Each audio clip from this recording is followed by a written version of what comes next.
This episode is brought to you by Astruzi Golf.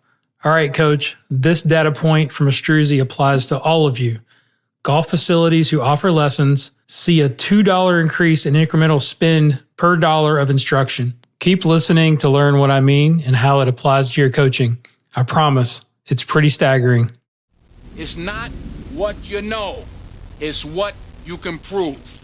You know how to cut to the core of me, Baxter. You're so wise. But like a miniature Buddha covered in hair. I want to become a guru so girls will like me. Then I will like myself. Now, before we do this, let's go over the ground rules. Rule number 1. No touching of the hair or face. Of course. And that's it! Now let's do this! Are you not entertained?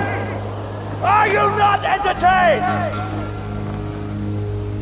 Is this not why you are here? What's up, everybody, and welcome to another episode of the Golf Guru Show. I'm your host, Jason Sutton. This is a special episode of the podcast as I am on the other side of the microphone where I am a guest on my friend Steve Moore's show called Shamrocks and Shanks. If you don't follow Steve on Instagram or TikTok, you should at Steve Moore Golf. Some of you may have already checked out this one, but I wanted to resend it as Steve and I do a deep dive into some of the work that I've done with a few of my tour players, as well as how I teach short game and much, much more. When I interview guests, I'm always trying to draw out the fine details of what coaches are doing with their players and why. And Steve did a great job in leading me down this path on this podcast. Thank you to all of you who listened to the last show with Joe Mayo. If you haven't, go check it out.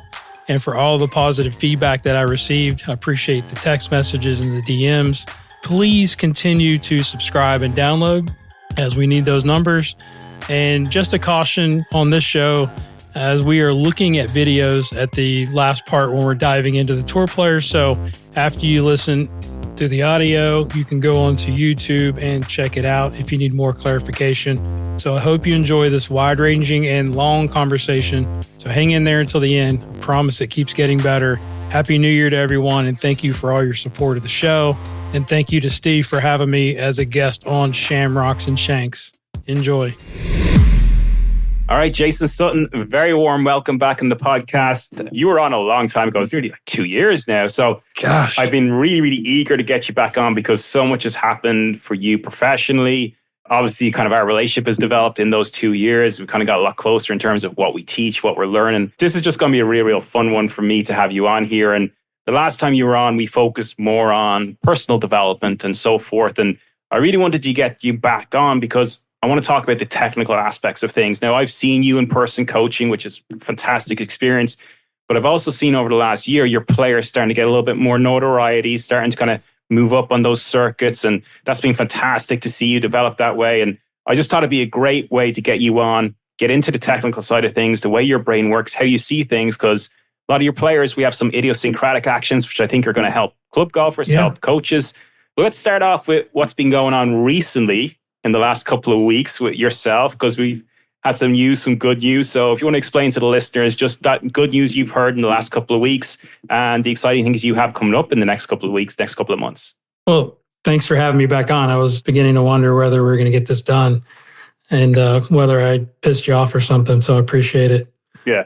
But no, I'm just messing with you. No, it's been great our relationship has grown, and I'm living vicariously through your travels and your experiences with other top coaches. So we're kind of learning from each other, which is awesome. So thanks for having me back on. But you can tell them the news. It's officially out today. You can drop the award. So area is the Carolinas PGA. That's where you're attached to. Section. Yeah, the section. Yeah. And they have certain awards that most sections do every year. And one of those awards is Coach of the Year, and the other one is Club Professional of the Year. And this year, you have actually won the Club Professional Award, which is, I think, one of the first times, if not the first time, that's happened to a person who's a full-time coach.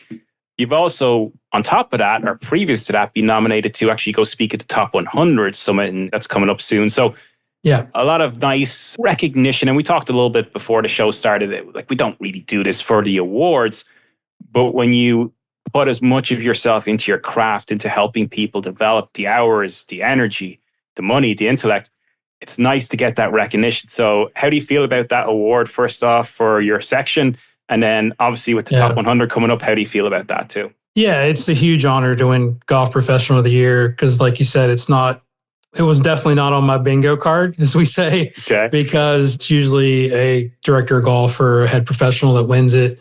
But I got to give a lot of thanks to some of my colleagues that one nominated me, some other teachers that sort of recognized that a teaching professional that's sort of poured into the section for as long as I have, because it's not just about this year, it's about my entire career or nearly 20 some years in the section of the stuff that I've done, whether it's providing educational opportunities, all the workshops that I've done over the years, presenting, mentoring that we've talked about a lot, going back to the other podcast and things, and me helping you out in your career and so many other people. That's really the gist of it. And it's nice. And I'm really proud of our section for, we call breaking the glass ceiling of being the first. I'm not here to make history, but yeah, it was pretty cool because I won the Strauswell Award last year. I won Teacher of the Year, and then the Horton Smith Award a few years ago. So I think I'm done with the awards, right? This is kind of the pinnacle. You're going to have to make up a new one next year. Yeah, no, it's just, again, I was like, when I got the call, I was really, really excited. I knew I had a chance, but didn't know if it would actually happen.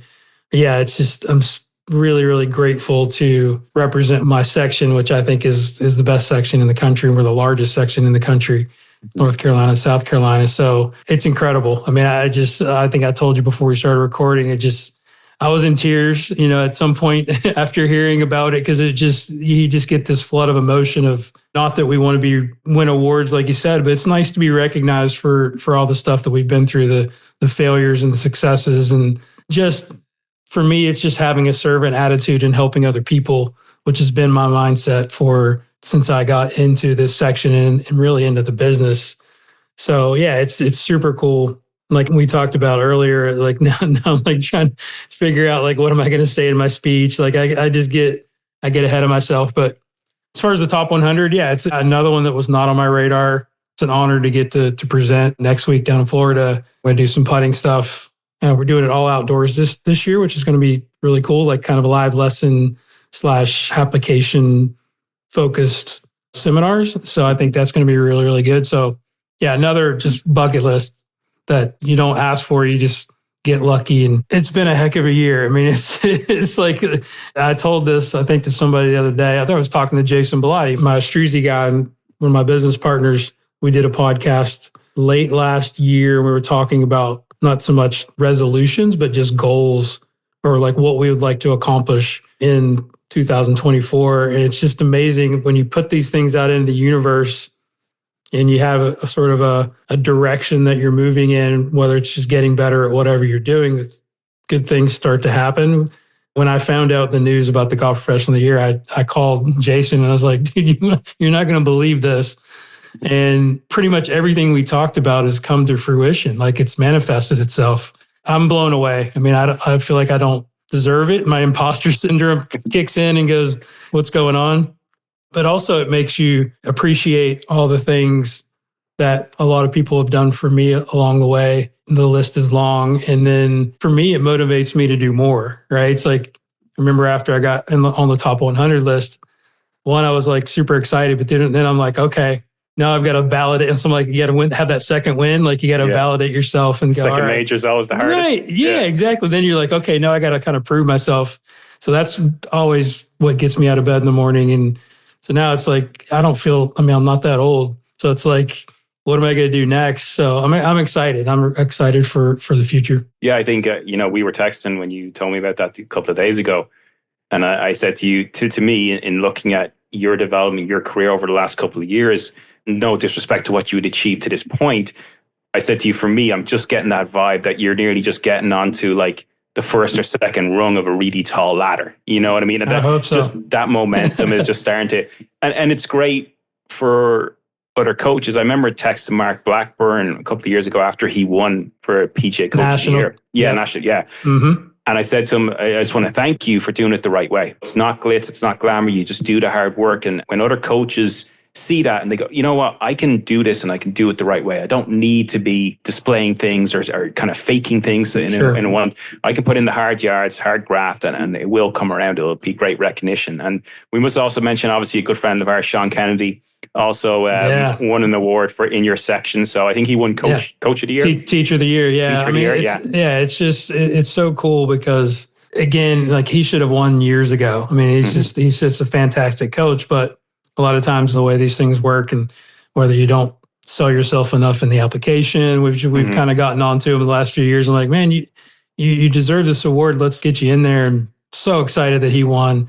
And then my boss, Eric Schultz, won Straussball Award, which is what I won last year. So it's going to be a really fun celebration at the awards dinner with so many of like my colleagues and mentors. And yeah, it's funny how things work. But I mean, it's like, I just hope, the more I think about this, again, being the first teaching professional to win the award in our section, I don't know about the other sections, but hopefully this inspires other young teaching professionals to do more and to give more and kind of opens doors that, this is possible. Because I never ever thought it was possible that I could win this award until like my friend Robbie Fritz nominated me a couple of years ago and sort of broke it down for me and was very, very nice to say that. And then here it is. And I'm still shocked. I still can't believe it. Yeah. So some might say the reason Sean won this year was because he was on the show earlier on Shamrocks and Shanks. I mean, 100%. I don't know whether there's truth to that or not. We're just, we'll just. I can't wait after my second time on the show. What's going to happen? Yeah, absolutely. You'll be at Augusta next year. Yeah, let's hope. All right. So obviously, the show. You're familiar with the pattern of the format. We kind of go first half. How can we help those club players with your information, your knowledge? So let's go there first. And then let's jump into your players. And I think there's going to be a show where everybody's going to learn from every section, which is great. That's the ideal goal. So let's get straight into what's happened over, say, the last year in golf instruction. There's been a lot of new information, or maybe different ways of phrasing new information. Let's put it that way. Different perspectives put out into the golf coaching atmosphere. What's something that you've kind of been has piqued your interest this year, or something that maybe you've learned or had to look at in a different way? And I know you got the Smart to Move plate, so you've kind of gone a little bit down that route. So maybe just talk a little bit about how you found the year from a learning or investigative golf coaching side.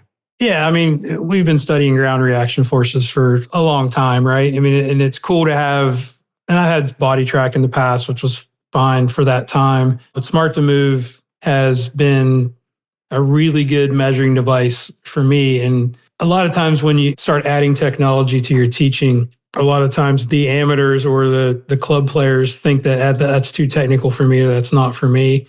But I've found it to be super helpful for even my members in all levels, all skill levels, to where you can get them on the plates. And again, it's up to the coach to give that player and the level of that player and what you think they can handle the information and what not to give them, right? It's like you can overwhelm them with a lot of graphs and a lot of different things with the forces that it measures, but I can put an average golfer on there and just show them sort of the biofeedback of like where the pressure is at setup or how they're moving, watch the traces and do something really, really simple like that and help them immediately. So it's been good. I mean, we've got a great relationship with the Smart to Move guys. I'm actually having Dr. Tyler on my podcast in a couple of days to kind of dig into it, but that's probably been the biggest thing. I mean, there's so many things. We're always learning, right? I mean, I could go down so many different rabbit holes. My philosophy, I wouldn't say, has changed much. It's just trying to figure out new ways to get people to change and improve is what I'm always trying to do. It never, this is for the club golfer, so it never ceases to amaze me of how important intention is in golf. And you could apply that to all parts of the game. But let's just say full swing, whether you're trying to make some kind of swing change or some kind of pattern change or whatever it is your goal is in that lesson, is getting them to change their mindset on whatever they're trying to picture as far as the shot shape or the target. I mean, that is going to always precede force and movement. So I can't explain how important that is because most people are just thinking about 1,000 different things and they don't really have an intent or a plan on really what they're trying to get the golf ball to do, and then kind of working themselves back from that. So that's a broad sort of spectrum, but it seems so simple, but I've seen it help and change the dynamic of a lesson that I'm giving to an average golfer or one of my members in a heartbeat, just because of changing their mindset or changing their intent. Yeah, absolutely. I think changing the understanding of what they perceive they should be doing. Obviously, concepts, right? Yeah, intent, huge. Concept. I mean, all these are sort of words that we use a lot, but until you sort of piece those things together, I think making a movement change or a different feel or a pattern, it always has to start with intent. When you've seen and you've used these plates, what's the big challenge you've seen in the club golfers more predominantly? Is it still, when you're looking at how they move, a rotational issue? Is it more of a lateral side-to-side issue? What's the kind of fault that you've seen popping up again and again now that you have access to the actual data versus the 2D perspective? Yeah, that's a great question. So I would say it's two things. One is setup. I see my average golfers, or just golfers in general, even good players, struggle with where the pressure is with toe versus heel. Okay. Right. So I like to see the pressure. I see most of them, I see either they get too far from the ball and then they're too much out over their skis, as Scott Calx would say, too much in their toes, as opposed to, I like to see them just behind the balls of their feet. Right. So they kind of get some balance and give themselves an opportunity to move. And then laterally, I see most players that struggle with ball striking have too much pressure in their trail side at address. So we know that, again, the swing starts before the club moves, as we've learned from a lot of smart people like James Lights. So the best players that I see, they always have a little pressure in that lead side, whether it's a trigger move to kind of push into that lead side before the swing starts, or they're already a little bit in that lead side. So that's where when I put the picture up, I use a big TV with the plates, and I'll just put their feet up and I'm like, all right, just stand on it and move around a little bit. They'll start to notice that what they felt like maybe was 50-50 was like 65-70 on the right side or trail side. And I was like, well, let's try to even that out. So it gives them some awareness of where they're starting. So that's a huge part of it. And I like to see, then we can kind of get into the technical side here a little bit as far as just setup stuff, but I like to see the armpits over the balls of the feet. Okay. And everybody's different with the length of their legs and their torso and how tall they are and their arm length and all that. But that's a pretty good starting point. So I see when I say tipped over, typically they're out in their toes and I'll put them on the plates and it's usually validated. I can see it on video pretty quick, but their armpits get out onto their toes too much. So that would be kind of setup stuff. And then, what do you see happens from those positions? What does that cause? Right. So you'll see a decent amount of sort of linear movement in the backstroke where, the hips will shift to the right. Maybe they don't have enough rotation. Okay. It's hard to explain, but they just don't move efficiently from that position. Right.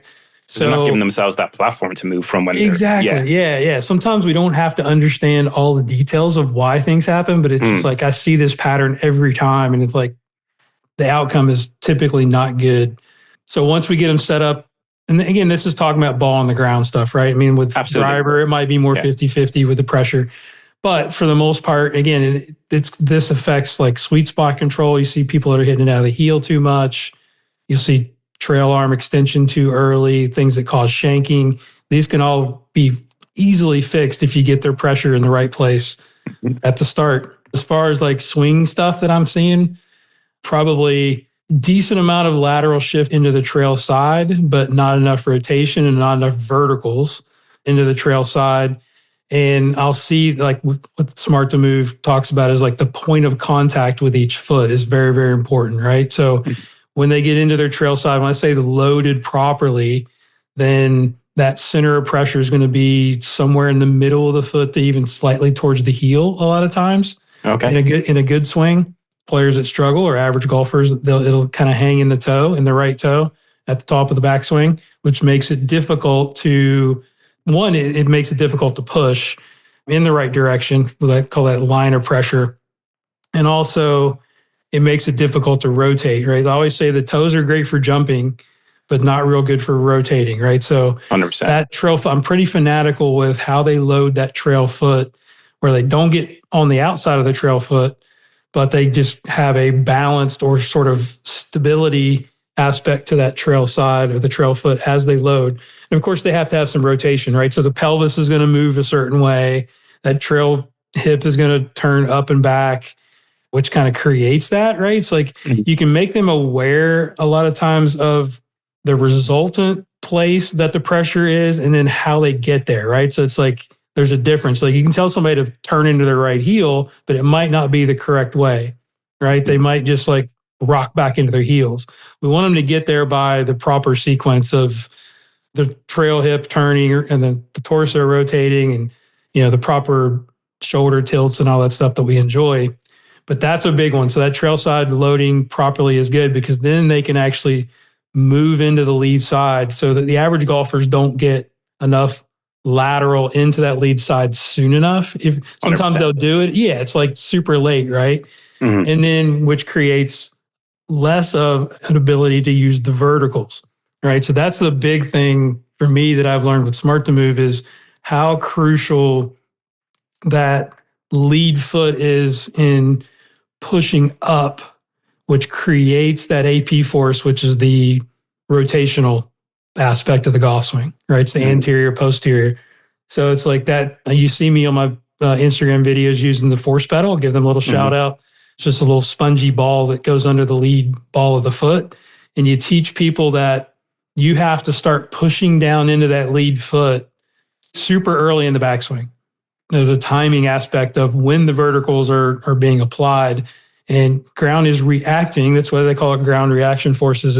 You have to push into the ground before the ground can push back, right? Yeah. So when we push into that lead foot, I get people, they look at me with three heads when I say, I need you to stand up sooner as opposed to staying down a lot of times. I mean, told to stay down all their life, but it's... Right, yeah. Keep your head down. And there's some people that obviously are going to come out of their posture, the dynamic posture, but for the most part, I get people to stand up sooner and rotate. And something I learned from John Tattersall is that, the club's pulling us towards the floor, right? So, there's 70 pounds of pressure that club is pulling us towards the ground. It's our job to get it out of the ground with our body, and it starts with our feet, right? So it's our connection to the ground with our feet is huge.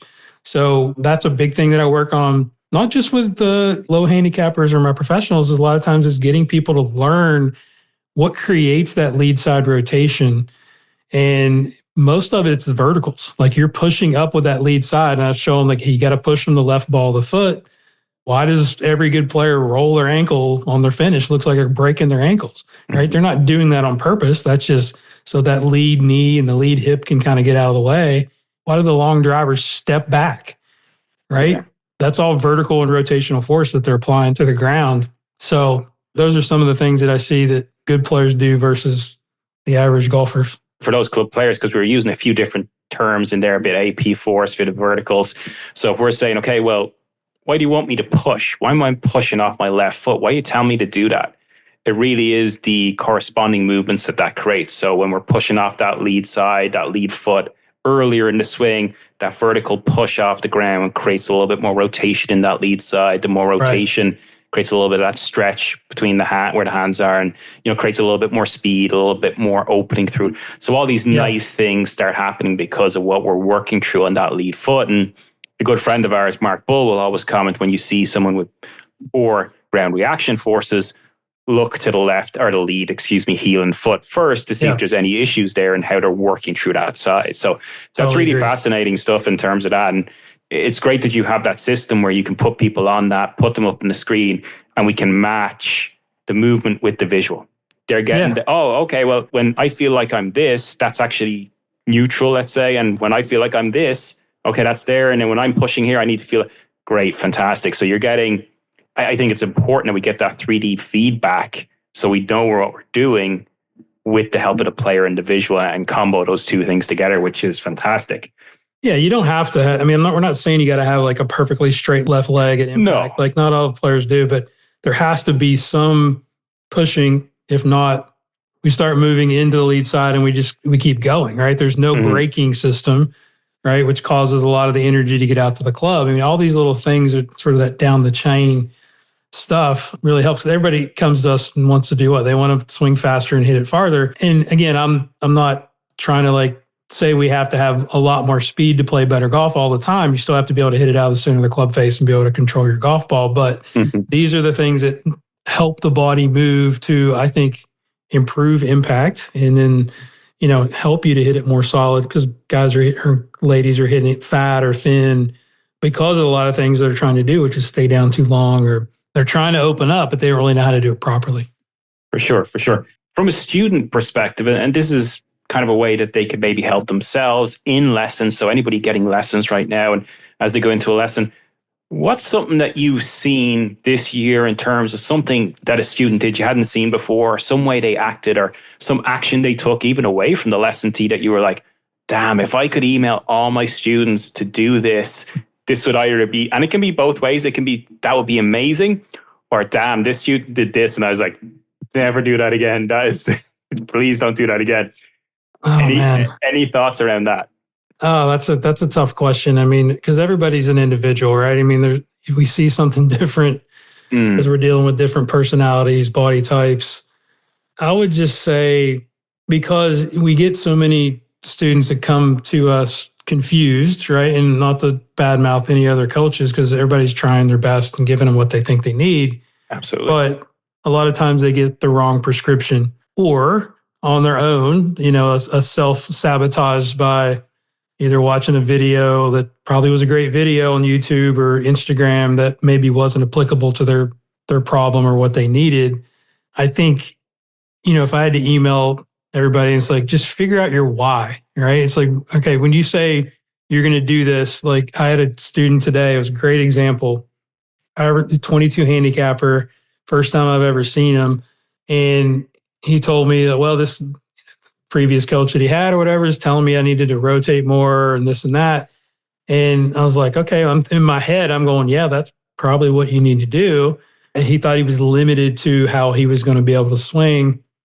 And I changed something different, which was he was super steep. He went from like 7 or 8 left with his club path, hitting kind of weak fades and pulls. In 30 minutes, I got him to like 4 or 5 to the right. And he was hitting draws and like little pull draws, which was great because he picked up distance. And he repeated back to me, he's like, yeah, this certain thing in the backswing was exactly or pretty close to like how I used to swing. I'm like, okay, well, that's where we need to be, clearly. And he was like, he thought I was a magician or something. I'm like, no, it takes some layers to kind of, ask the proper questions and get the right answers to like what that player is going to do, because everybody's different. And he, it kind of changed his world as far as like his perspective on what he really needed to do. So it's like, you've got to figure out the why when you're making a change, right? It's not just because it looks like a tour player or it looks like something. Average golfers have their own lens of like what they think a golf swing should look like, which is different than my lens, different than your lens, because we've got more knowledge of how to put the pieces together for each player, right? So that's the tricky part about our job.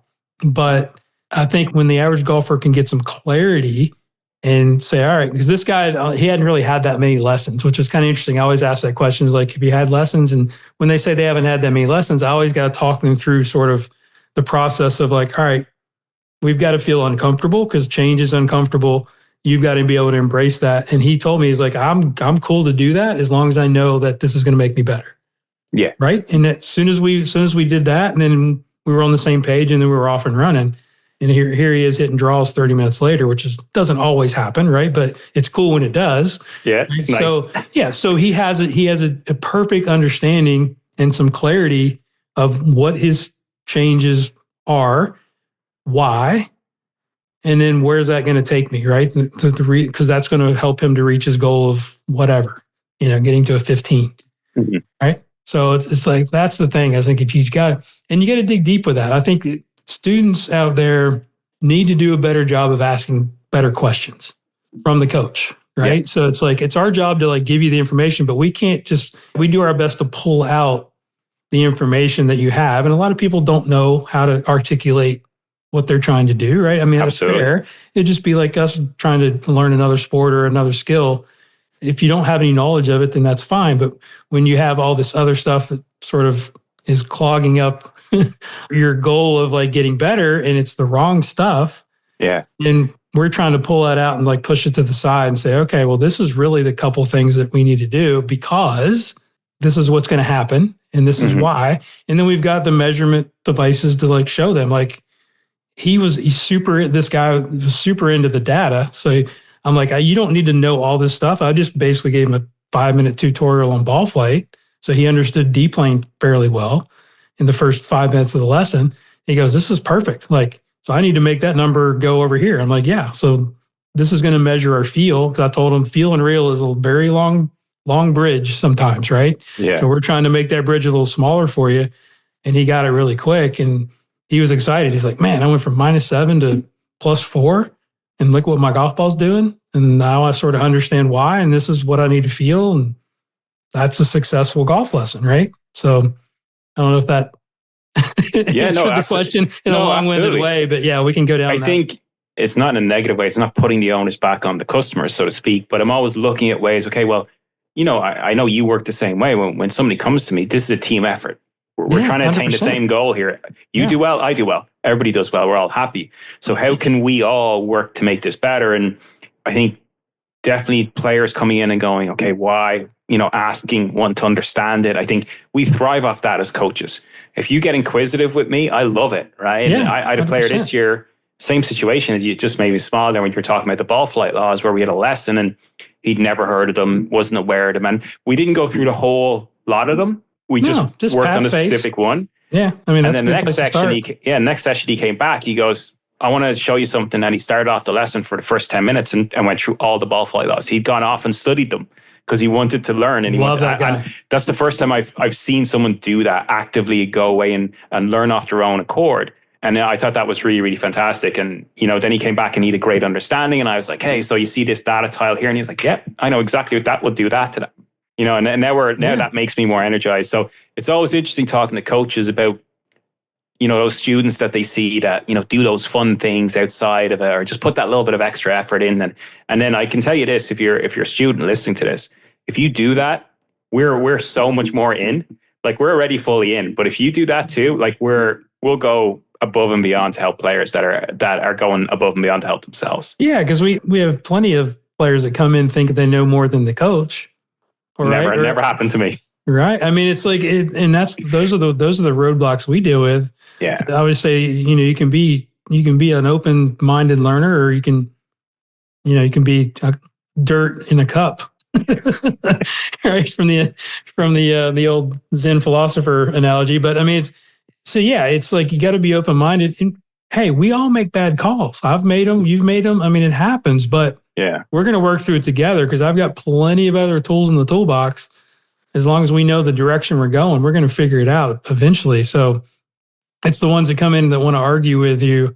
Like, are you sure this is right? I mean, like, I don't know. I mean, this is like my 32nd year of trying this stuff. I mean, I didn't just make it up, right? It's like, I am trying to get you there. Yeah. Pretty sure. Yeah, it was funny. Not to go off on too many tangents, as you know. Well, yeah, he came in. He didn't have a clue who I was or my reputation or whatever, which is fine. And he saw my logo or whatever. He goes, "So what makes you the guru?" I'm like, that is a fantastic question. How long have we got? Right? It was cool. Like, we had a great time. So nice. It was 30 minutes of like talking and 30 minutes of actually helping them. And so, yeah.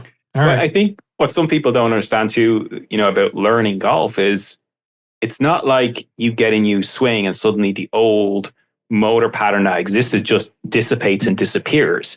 Right. You're putting layers upon layers upon layers. So what you learn first becomes the baseline, and then you're supplementing new movements on top of that. Yep. As you mentioned earlier on, sometimes the best way is for us as coaches, you've just got too much shit supplemented on top of what you was originally pretty damn good. So sometimes it's about just stripping that shit away that you've been told that just isn't true, and getting to the root and go, okay, well, you know what, that base thing you had was pretty decent, but let's go this route now. And let's go the right way, and we'll assess, and whether it's like using, force plates, whether it's using TrackMan, whether it's using 3D, whatever. And let's put a plan in place. And I think then you have the buy-in from the player, because they know you're not full of shit. which is obviously very, very important. Yeah, presence, as we talked about before. Yeah, it's establishing, because we are the experts. It's just, we don't have to tell them everything we know, but we need to get reasonable results fairly quickly to get that buy-in for sure. Yeah, absolutely. I don't know whether we mentioned this at the start, but I did get the chance to hang out with you last year. God, time flies, doesn't it? And it was you organized some nice Irish rainy weather for me, which I really appreciated. And my wife did too. That Not was normally like that. Yeah, that's a kind of like semi-honeymoon. But I was really, really impressed with the way you went around helping your players. Because as coaches, or, I know myself, when I go to watch other coaches, my brain's going, right? And I'm thinking, I would do this, I would do that. And there were some big changes I would have made to some players. And you didn't do that. You worked around it and helped them. And it was really, really good. Like, I really enjoyed the time. Probably the most interesting aspect was the putting. And just because of the way I've learned and the way my development education has gone, I haven't really spent a whole lot of time on putting. So I was really interested in that and a lot of the concepts that you were talking about, a little bit like aiming kind of points and all these break points and discussions. So it was really good, very educational. Can we give the listeners an overall understanding of what your process is like in assessing putting and some principles that you work on that they could take to the putting green themselves, maybe help themselves in learning or assessing their own stroke in action? Yeah, so we're still in the players. We're still in the club golfer side of things. Yeah, the club golf. Okay, yeah. So, and then what we can do is say, okay, let's start off with what would you recommend club players look at when looking or assessing their own strokes? Because a lot of them will default to the stroke. Oh, I'm putting shit. What's wrong with my stroke? Might not be the stroke. So maybe, ways to assess that first. And then we'll just creep nicely after that into the technical side of things, into the coaching side of things, and talk about, I know you're going to present on this at the top 100, so maybe we might slide into that, whatever you want to talk about. I'll kind of give it the cliff notes, which, again, it always surprises my members or the amateur golfers when they come to see me. I'll give them a nice full swing lesson and got 10 minutes left, and they're like, "Oh, can you look at my putting?" I'm like, "Sure," but what are we really doing, right? It's like, how long should I book? And I'm like, well, when a tour player comes to see me, or like a really competitive player, like it's a minimum of 2 hours, if not 3, if we're really going to do it right. So they look at me like a little bit crazy, but clearly you've got to adapt, and I've got to give a lot of 30-minute to half or to hour putting lessons. So I think most of the average golfers spend too much time on their stroke and not enough time on break prediction and or just picturing the path of the ball or the putt, and or working on their touch, right? So I break my coaching into basically what I call 3 skill buckets. So like one is the stroke. I use like a calibration station, which is whether it's a Vizio mat or whatever training aid you prefer. I like the Vizio mat as far as like a start line piece ish, like that we'd call that stroke mechanics. And then skill bucket 2 would be more the feel and touch and what I call picture stuff. And I think most golfers should spend more time in that skill bucket 2 than skill bucket 1. Not that the stroke pattern and all that isn't important, because it is, but I think you can improve a lot faster if 1, you work on your touch, and 2, you work on your green reading. So I always start, and I'll give some application here, I promise. So I always start a lesson, if I have a little bit of time, if we have more than 10 minutes, with just a simple drill with can you stop the ball where you want to stop it, right? So I'll throw a poker chip out on the green, or I'll put a ball mark on the green or something, and I'll start them out like 6 feet, and then I'll go to like 15 feet, and then I'll go to like 30 feet, and I'll move around the green a little bit to give them different breaks in different situations and change the environment, and just sort of sit back and watch for patterns, right? So are they missing it low and short? Are they missing it high? What's going on? How tight is that cluster of 4 or 5 balls that I give them? I'm a big fan of doing more drills without an actual golf hole than with the hole. So I use ghost holes. Yeah, I use, again, just putting to a tee or whatever. I like the poker chip because you can see it pretty easily, even when you're far away.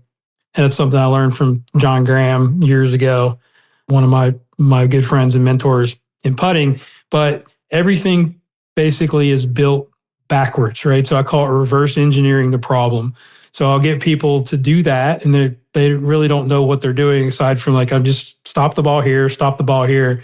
And then I say, okay, well, that's not actually the hole. That's just where the ball would end up if the hole disappeared, right? So then we sort of build that picture backwards and start to test their green reading. So I'll throw a ghost hole out there. I'll even sometimes have them place the hole where they think the hole should be, which totally, did I do that with you? You did, yeah. That was one of the ones I loved, yeah. So that's the one that I'm kind of working on the language to like explain this to people, because I've seen them put it in various positions because they don't understand the instructions. Yeah. But basically, it's if the hole was in the way, on the way to the poker chip. Yeah, that's where the hole should be. And so also we're getting some insight into the player's perspective of how they see the putt, right? So I always say so much of great putters are very observant and they're very visual because they have a good picture of, I mean, we've heard it all the way back to like Tiger Woods, picture, putt to the picture. Like, what does that mean? Well, he's seeing, and Jack Nicklaus even said, I see a movie, I don't pull the trigger until the movie's finished, right? So all these things kind of lead us to clues of what the successful putters always did, regardless of their stroke type. I think probably 80% of poor putting, or with the average golfer, they're just trying to 3-putt or 4-putt less, right? It's like not always about making more putts. It's like, can we have, some more 3-putt avoidance? So touch is a great place to start. Okay. And then we kind of build the picture backwards. And like what you were talking about is depending on the level of player, I'll build that picture back with some ball marks, some lines and so forth, to where the last third of the putt, I think, is super, super important. Something I learned from Mark Sweeney from Aim Point years ago was what we call drop point, which is the point on the curve that's halfway in between the apex of the putt and the hole and the entry point. So even what we found is even when the player knows the exact answer of like where they think the ball needs to start, where the aim point is and so forth, that a lot of times in their head, they will picture too much curve. So that's why you see a lot of good players will actually miss it high a lot of times when they're putting poorly, because they're not seeing the curve flat enough in that last third, part of the putt. So there's a way that you can figure that out, which I can't really explain on the podcast probably, but you can put that in. I'll put a ball mark in there. And so we start experimenting on how their awareness is and how they react to the picture. So I'll put the entire anatomy of a putt out there, which would be like start line, apex, drop point, entry point, intent, and we'll just mess around with it. And then I'll start taking things away, right? And then you start measuring and sort of seeing what the outcomes are. And you'll eventually find what works best for that player. I've had people that putt great just thinking about visualizing the entry point. I've had people putt great, or players putt great just looking at intention. And I've had more analytical, linear type thinkers that want to know where they're trying to aim exactly, right? So it's like, you got to figure that out. So every player is a little bit different, but that's not enough players, in my opinion, whether it's even my tour players, a lot of times don't practice that kind of stuff enough. They just sit there and roll putts. They either go in or they don't. And I don't think that's really a good recipe for putting performance, increasing putting performance. I think you have to have some awareness of like what the ball is actually doing. I call it the 7 seconds of reflection. It's like when that ball leaves the putter, figure out, where did that thing stop? Where did it start? How much curve was there? What was the outcome? That way you're not going down the rabbit hole going, oh, it's my stroke. My stroke is shit. It's not, it's a lot less of that. And there's start line issues. I mean, again, I use Sam Putt Lab daily. I'm working on trying to get people to square it up and start it in the right place more consistently. That is not what I'm saying. It's not important, but I think the low hanging fruit lies in the touch and the picture stuff. Yeah, I really like that, what you're talking about there, because I think that's the pure definition of developing a skill. 100%. When you look at that and you're giving them the platform, the opportunity to start learning it themselves. You're not forcing them into, okay, well, you got to aim here, you got to aim on this put. You're actually saying, okay, well, I'm going to lay out the picture, lay out the canvas for you. You just tell me what you see. And okay, let's add a little piece here. Let's take a little piece away there. And you go back to what you said at the very, very start. You were like, if I can get them to understand, if their intention and their understanding and their concepts change. So I know I've been through that process, and, I remember being in Stevie Sweeney's studio, and, he's like, hit a putt here. I'm like, okay, I'll aim there. And he goes, right, you're aiming 50 feet left. And where do you think this is going to break? And I was way off. And, and I'm a good putter, so it didn't really bother to me. But, my concept, my visual of how I saw everything was completely arseways, right? So, when we're getting those club golfers, and for me, from my perspective, what you mentioned, the 3-putt avoidance is probably the number one question I get asked at a putting session is, hey, I just 3-putt a lot and it's my stroke. Like, well, can you read greens? I'm not great. Okay, well, how do they we all think they're better than they are too. Yeah, so how do we develop that skill? And that's a really, really great way of doing it. So if you're a club golfer listening, just get out some poker chips, start putting down just some random place on the green. And then once you put to that poker chip and you start hitting that poker chip, where would you put the hole? Maybe about a foot back from that poker chip. Where would you have that hole that if the ball hit the poker chip, it would run through the hole in the middle of the hole? I think it's definitely a fun way of looking at it. In terms of the feel and the pace, is there any of your favorite go-to drills for players working on that? Are you, more of that, hey, I want you to learn what 5, 10, 15, 20 feet feels like at your home course? Mm-hmm. Or are you, not totally Bryson X, or are you more, what, I want you creating, I know on the stack system, there's nearly a 20-putt system where they're all variable, right? There's a 4-foot downhill or left to right and 10-foot uphill or right to left. If you have tour players and you're giving them some guidance to work on feel and touch, is it a much more varied layout or is it a little more block entailed? Yeah, I would say starting with the mechanics of it, what we've figured out, and people that use Sam Putt Lab out there already know this, but most of the patterns with the acceleration profile versus the speed is the poor putters tend to over accelerate. Now, again, you can say that as a blanket statement. Like, there's been some over accelerators that putt pretty good, if they're highly skilled. But I always look deeper into it, is like, why are they doing that? And the reason is typically the backstroke doesn't change length, okay, with your average players. Yeah. So getting them to comfortably take the putter back faster or longer, which would hope to create a little smoother, more coasting type feeling through impact, is really the mechanical changes that I tend to make when players are struggling with speed or distance. Mm-hmm. But yeah, I mean, I tons of drills for speed, but I like to basically use variability more than probably blocked. So I'll use just a simple leapfrog drill where we'll set up, a ball mark at 6 feet and a ball mark at 12 feet, and I'll have them hit putts to, try to get it past that first ball mark.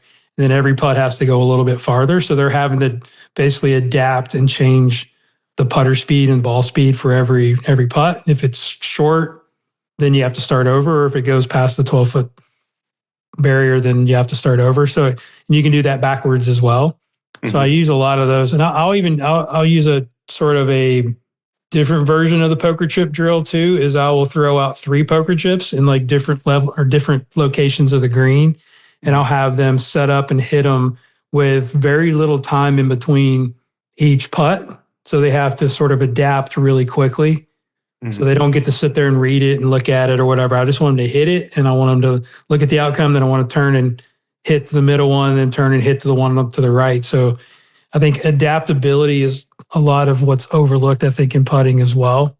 Yeah, just a lot of stuff like that. And I'll have them hit downhill and uphill putts where I'll have them vary the intention, like whether it's 6 inches past, a foot past, or 3 foot past, using a ghost hole, to where they've got to decide. Again, all we're trying to do is, one, you have to, going back to the intent, is like you have to have an intent on how far you want this ball to roll, and then marry that up with whatever breakthrough is, right? Because there's multiple solutions to every putt problem, especially when we're dealing with breaking putts, right? There's a big cone of variability and options that we have there, right? So if you decide that you're trying to hit it firmer, then you got to play a lower line, right? I mean, that's an option. It's not bad.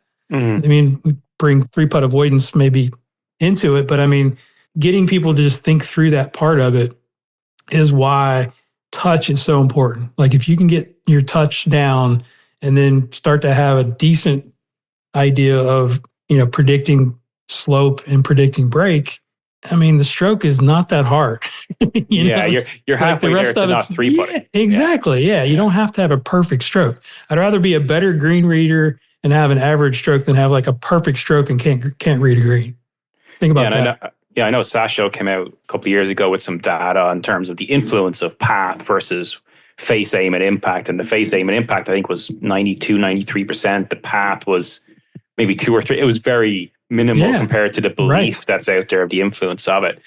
We mentioned setup earlier on in the full game and using the force plates to look at pressure. Is there anything in setup for putting that you see is prevalent among club golfers where you see them going wrong? Pressure obviously not being as influential because there's not as much movement, but I know eye orientation gets discussed quite a lot in terms of being inside the line, outside the line, and that's more of a personal how people see things because we all see things differently in arcs. Is there anything that jumps out to you? You know what? I'm always looking at that. Like, is something even as simple as ball position? Where do you feel that should be located to get that if you're looking for that more upward strike? Yeah, so that's a great question. So we all have preferences, right? But again, we like to back those preferences up with data. And, if we're just, again, going like reverse engineering the problem, if you think ball roll is important, which I think it is, my guy Will McGirt on the PGA Tour, it's like he thinks that's the most important thing in putting is getting the ball to roll in end over end. Now, from a teacher standpoint, I'm like, there's a lot more to that, but having a proper launch and having good roll is important, right? So what you're alluding to there is we want to have enough rise where the putter, I've not coached any good putter that hits down on the ball yet. That's one of the things you can kind of go and eliminate some of the things that just don't happen for good putters. They don't hit down on the ball. So they're all hitting up on it, which means that the ball position needs to be somewhere in the forward half of the stance.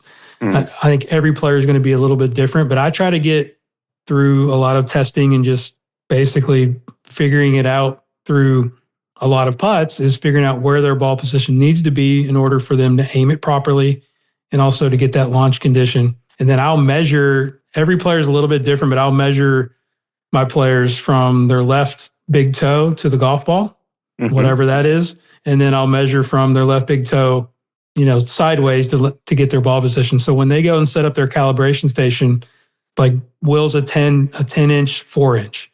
So he has a little mark on his alignment stick to where when he goes to practice, he puts down 10-4 and he sets himself up every single time. Love that. So that's one of the things that I think even good players can get off a little bit. I think he had gotten too far from the ball a couple of years ago, and I got him a little closer, and we figured out exactly where he needed to be and where he putted the best, and then we just measured it with a tape. But having the ball forward in the stance is important because we're trying to basically we're measuring loft versus rise, right? So we have to have enough rise angle to hit up on it slightly, but we also don't want to be adding loft to the putter. So we want more rise than there is effective loft at the putter at impact that creates what we call topspin roll on Sam Putt Lab.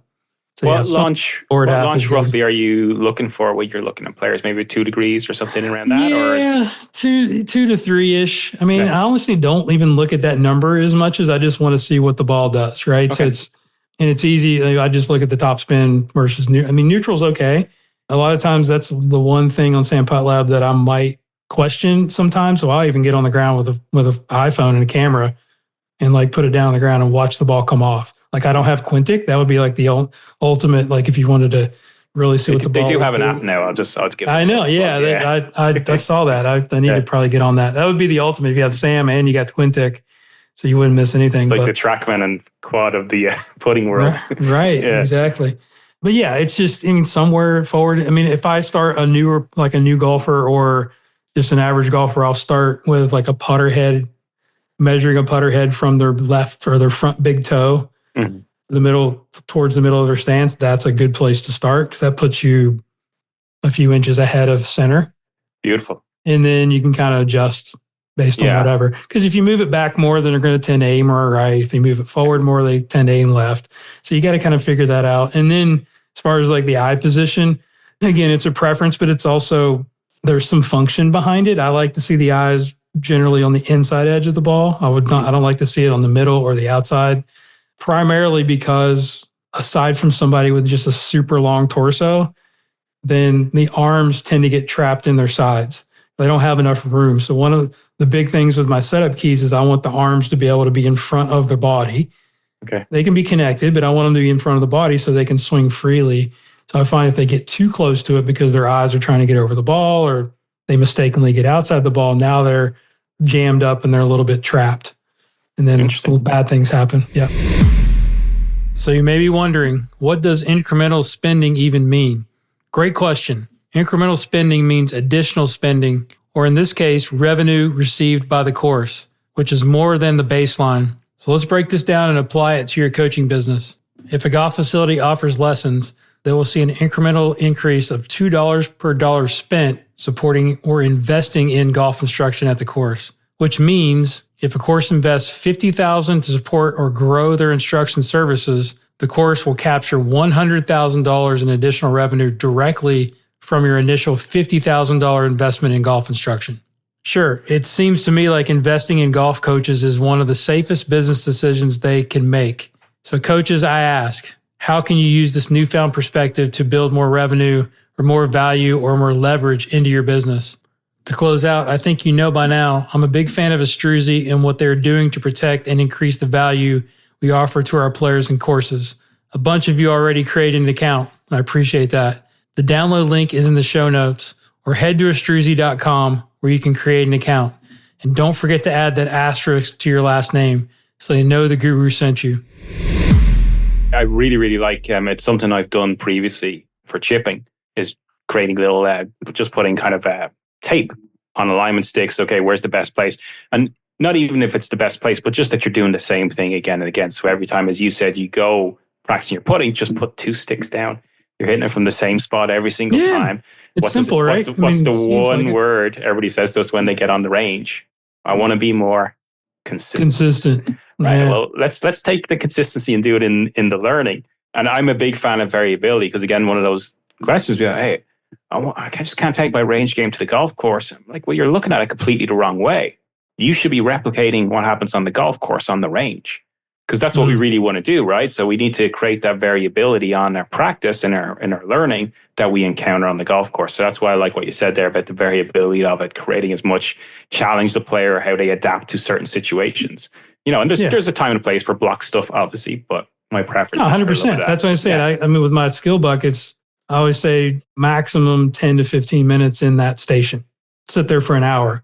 You can get it through the gate, but it's more of like it calibrates the stroke and also gives them confidence that, okay, my start line stuff's pretty good. Yeah. Now let's move on to like what's the meat of my practice, which should be your touch and your picture stuff. Fantastic. All right. Let's get into the nitty gritty. I'm about to open up another seltzer here. Okay. We won't judge you. Let's get in it. The presentation next week, you're going to get into a little bit more of the putting side of things. Do you want to delve into that a little bit more? Or another question? Let's talk full swing. Okay. And short game. Yeah. So the short game thing I wanted to get into, just just get your thoughts on it, right? Because I know you're friends with Joe and you're friends with James and a lot of those guys. And, I think everybody's coming to the place now where they're just like, this isn't for everybody and this isn't for everybody, and just find what works for you as a player. When you're looking at that in terms of players and working with your tour guys, are you teaching them to have that low spinner shot in their arsenal and then another baseline chip shot? Or are you trending more towards having them, be a little bit more steep or a little bit more shallow? Or third option, does it just depend on who the hell's in front of you? I think, as Joe would say, it's tough to argue with the math, right? So if you're measuring your guys when they're doing chip shots, patterns start to emerge. Right? So I haven't hit anybody that chips it very good hitting 2 down. Okay. And I see a lot of fat shots, a lot of thin shots when that happens. And I haven't seen anybody chip it too poorly when they're like above 6. Okay. Okay. So that's just the math of it's just what you've seen. Yeah. 100%. Yeah. It's like I've measured thousands of chip shots, right? And we can talk about if we were going to throw videos up with Will or whoever and stuff that we've worked on, because that's a good story because it's basically that. Now, the person in front of you is important. I mean, I teach this stuff to my average golfers and my members, and I see the same things. But I think the important thing is how to like create that pattern of that strike, right? And we can get into the technical specific. It's not just telling somebody to get steeper. They don't know how to do it. Yeah, very Okay. true. They have to know the pieces that create that steepness. Or I haven't seen anybody that's too steep, honestly. That's one thing. But I mean, my guys chip it really good. I don't have anybody that's 15 down, but my guys chip it good somewhere in between like 6, 7, and 10. Mm-hmm. So kind of in between probably the two variances of what we're seeing on Instagram. Yeah. But there's different shots, right? And that's the back to your original question is, yeah, I'd say 75% of my guys' short game diet is that 30-degree launch, 27 to 30-degree launch shot that we've been talking about, the low spinning shot. And then you have to be able to have some variability from that to hit the higher shots. You're going to be probably a little bit shallower most of the time, right? Because you're changing some stuff with wrist angles and club face. Not necessarily, but again, you got to have, they have a multitude of shots that they can go to. But I think once you learn to control contact and you learn to control trajectory and spin, I mean, what else is there, right? Then it's just a matter of making it go farther and shorter. So does that answer the question to get things absolutely. going? I mean, the answer is that we don't teach the one shot. Yes. And I talked to Joe at the RSM last week, and he was showing me, we actually played with one of his players in the practice round, me and Will, and he was showing me they was hitting a high soft shot. Yeah. He's like, see, I don't just teach low spinning shots, right? We all teach what's necessary based on the situation and, the environment. Yeah, I think what you said there, sometimes it can get a little bit lost in translation in terms of the information. So I was fortunate enough, as we both know, to spend some time with Joe when he was here in Toronto, and definitely having that chance to actually chat to him, show him my thoughts, my concepts, him demonstrate, cleared it all up for me, right? So it kind of made the Chinese into English for me, and I was able to understand it a little bit better. And then I had the tools, as you said, the pieces to make it all work. Yeah. By the way, we didn't just work on low spinners, we did other shots too. So you're right. Yeah. So what are those pieces? So club golfers have been exposed to this information now, spin loft, hit down on it, create, okay, well, I want 45 dynamic, I want about a 30-degree launch. All right, so to do that, I got to hit down on it, I need shaft lean. What are the pieces in your mind that if a club player went tomorrow and went to go, you know what, I want to try and explore that shot. What are the pieces they need to be putting in to get those numbers happening? Yeah, let's just say we've got what I would call like a stock shot, right? You've got a reasonable amount of green to work with. You're at relatively flattish surface, like what I usually start my club golfers on just to see where they're at, right? So it's 25, 30 yards, right? Nothing too fancy. Setup wise, I like the feet pretty narrow. I do enjoy a little bit of foot flare, toes out just a little bit, which helps rotation. You can explore a little bit with ball position. Definitely don't want it forward. I see a lot of average golfers that play it way too far up. Okay. So they have a tough time hitting ball first and they, hit behind it. So middle to even slightly back is something that I've kind of changed a little bit in my thinking that I think have helped. How you line up your upper body versus the center of your pelvis is pretty big. You don't want a ton of, for a right-handed golfer, you don't want a ton of right bend.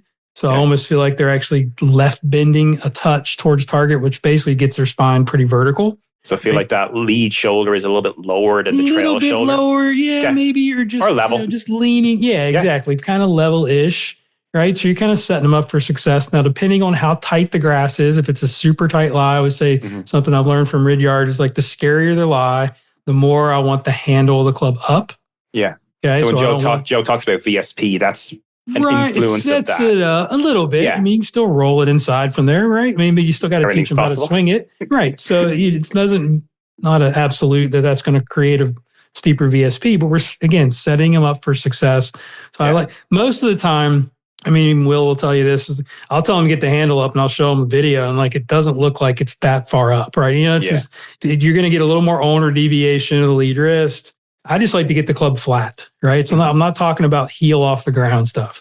Okay, right. Just get the club flat. Just get the toe from sticking up in the air, which takes a lot of the turf interaction problems out of a lot of folks, right? Plus, again, with a lot of radial deviation of the left wrist, things can get a little squirrely, I think, a lot of times in chipping, depending on the shot. Right? We're just talking about baseline stuff here. So I do like a little bit of pressure in the left heel as opposed to the toes, going back to that setup stuff, which allows for a little bit easier rotation. If we go into the backstroke, again, I don't like the club getting too far inside, getting behind the player. I really don't care if the face is too open or too closed. It's sort of, I always explain just kind of your normal takeaway that you would make in your full golf swing. So if we're looking down the line of the golfer, we don't really want to see that club head get behind their pocket, basically in the back. Well, behind the handle, really. Yeah. Honestly, yeah. I mean, a little bit's fine. Like, but again, you can chip it okay from there, but then you got to get it back out in front of you at some point and get it around the corner. So it just makes it a little more work for the player.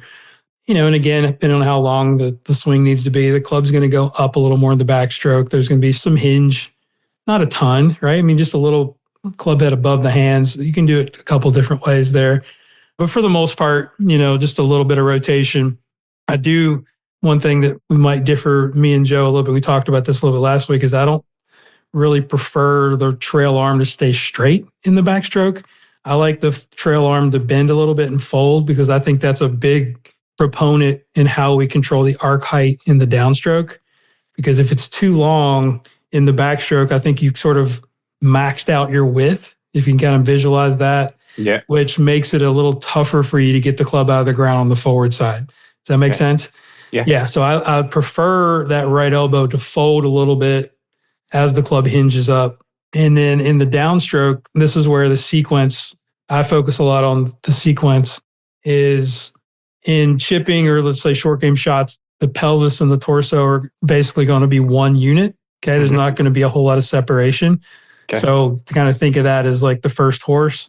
The second horse would be like your left arm. The third horse would be your hands. And the fourth horse would be the club head, right? So we want them sort of transitioning in that order, where the torso and the hips go first, sort of add some stretch to the chest and that lead arm. Okay. I like that right, the trail elbow to stay at this pretty much the same bend-ish. It's going to straighten a little bit in the downswing, but again, the best way to kind of control that arc height, we're talking about the bottom of the circle getting too much into the ground. Yeah. Again, when we talk about steeps and shallows, this is important to probably mention, is one, it would be the shape of the swing, right? So the club coming in a little bit more on the target line would be a steepening piece. Okay. And again, good players can do it. I think average golfers, it can get a little dangerous when that sweet spot kicks out too soon. I've seen a lot of shanks happen from there, but good players can kind of manage that pretty well, because they have much more better mechanics on the front side. And the steepen and shallow piece is the wrist angles and shaft lean or non-existent shaft lean at impact. So those are your two factors really when you're talking about steepening or shallowing the AOA. Okay. So when it comes down, again, this is where I've kind of changed my tune a little bit as well. Is like, I used to think I want to get that sweet spot lined up with the hand path and not let it kick out too soon. I'll let it kick out a lot sooner now in, say, P5 and 6 for the teachers out there, because that is going to help me to get the club down and get the steepening angle a little bit steeper if that's what we need. Okay. And then I think the point of how do we get steeper and then not take a divot is where a lot of people get lost in translation, right? It's like, how do you do that? Well, they learn to push with the lead foot. As Joe said, just stand up, right? And that's great if you can just tell somebody to do that. My guy's like, oh, how do I do that, right? How do I just stand? There's a way to stand up and there's a way to not stand up. So I teach people to basically, again, the sequence has to be correct. You've got to start using your lead foot, your lead hip, and then that lead lat to basically stand up and rotate. So use your verticals and your AP force to get the club out of the ground. And we do that by also maintaining shaft lean, right? That's the thing that confuses people, I think, out there. They think if I have a ton of shaft lean, I'm going to hit it heavy. They're not. As long as they get the handle moving up and left. Okay, there's another thing that sort of changed my tune on. I used to always have my guys hitting like draws in chipping. Now it's like if you need them to be steeper, you need to have more of a cut pattern, I think. Right? Because that gets the club kind of kicking out, going left. But I really focus on the movement of the handle of the golf club, right? Because if people try to lean the shaft a lot of times, I don't know if people watch this on YouTube, but they're leaning the shaft and then the hands are going out to the ball. That's not what we want. We want the handle to go up and left. Right. Right? So part of that's the pivot stuff. We just talked about the standing up, turning, and using the verticals. But also it's a good awareness of like, how should the club move? Yeah. Right? That doesn't go down the line. It doesn't go at the target. It goes left. Yeah, absolutely. Like it's kind of like, talking about that truck pulling out of the pit stop on the motorway, right? The cabin goes first and then pulls the trailer out. So same, if I get that handle going left, it's going to get that club moving the club head kicks, right. The club head's still going towards the floor. Yeah. As the handle's going up and left. Again, I'm trying to get players to hit the ball first. Yeah. Simple as that, right? So and then you go in through all the math stuff with the spin loft and the angle of attack and then the launch angles. All I know is I got a 60-degree tool and I'm trying to launch it. I'm trying to deliver 45 degrees of loft into the ball. Where's that 15 degrees coming from? It's not just friction. It's not just contact. It's some of that. Yeah. A little bit. Yeah. To get that thing to launch at 28, you better have some forward shaft lean. Yeah. If you're dumping your wrist angles, you can be swinging to the right, swinging to the left. You're going to suck. I think you're going to have a tough time hitting it solid.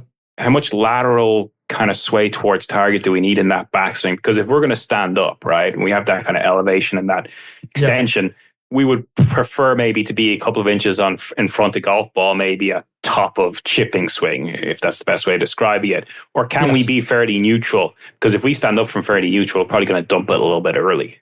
Good. That's a good point. That's one of the things I just forgot to mention was the center of mass of the body moving towards target is the final sort of piece, is steepening piece, but also controlling low point piece, right? And in my opinion, you got two options. You can do it early in the backswing, or you can do it in transition. I prefer in transition just because I've found that when I try to get my guys to go towards target in the backstroke, a lot of times that can bleed over into their full swing and it can be a problem, right? So that's just me. And I know you can do either one, but one way or another, you've got to get your upper body translating towards target as you strike, before you strike the ball and through impact, because that really, really helps to control where we touch the ground.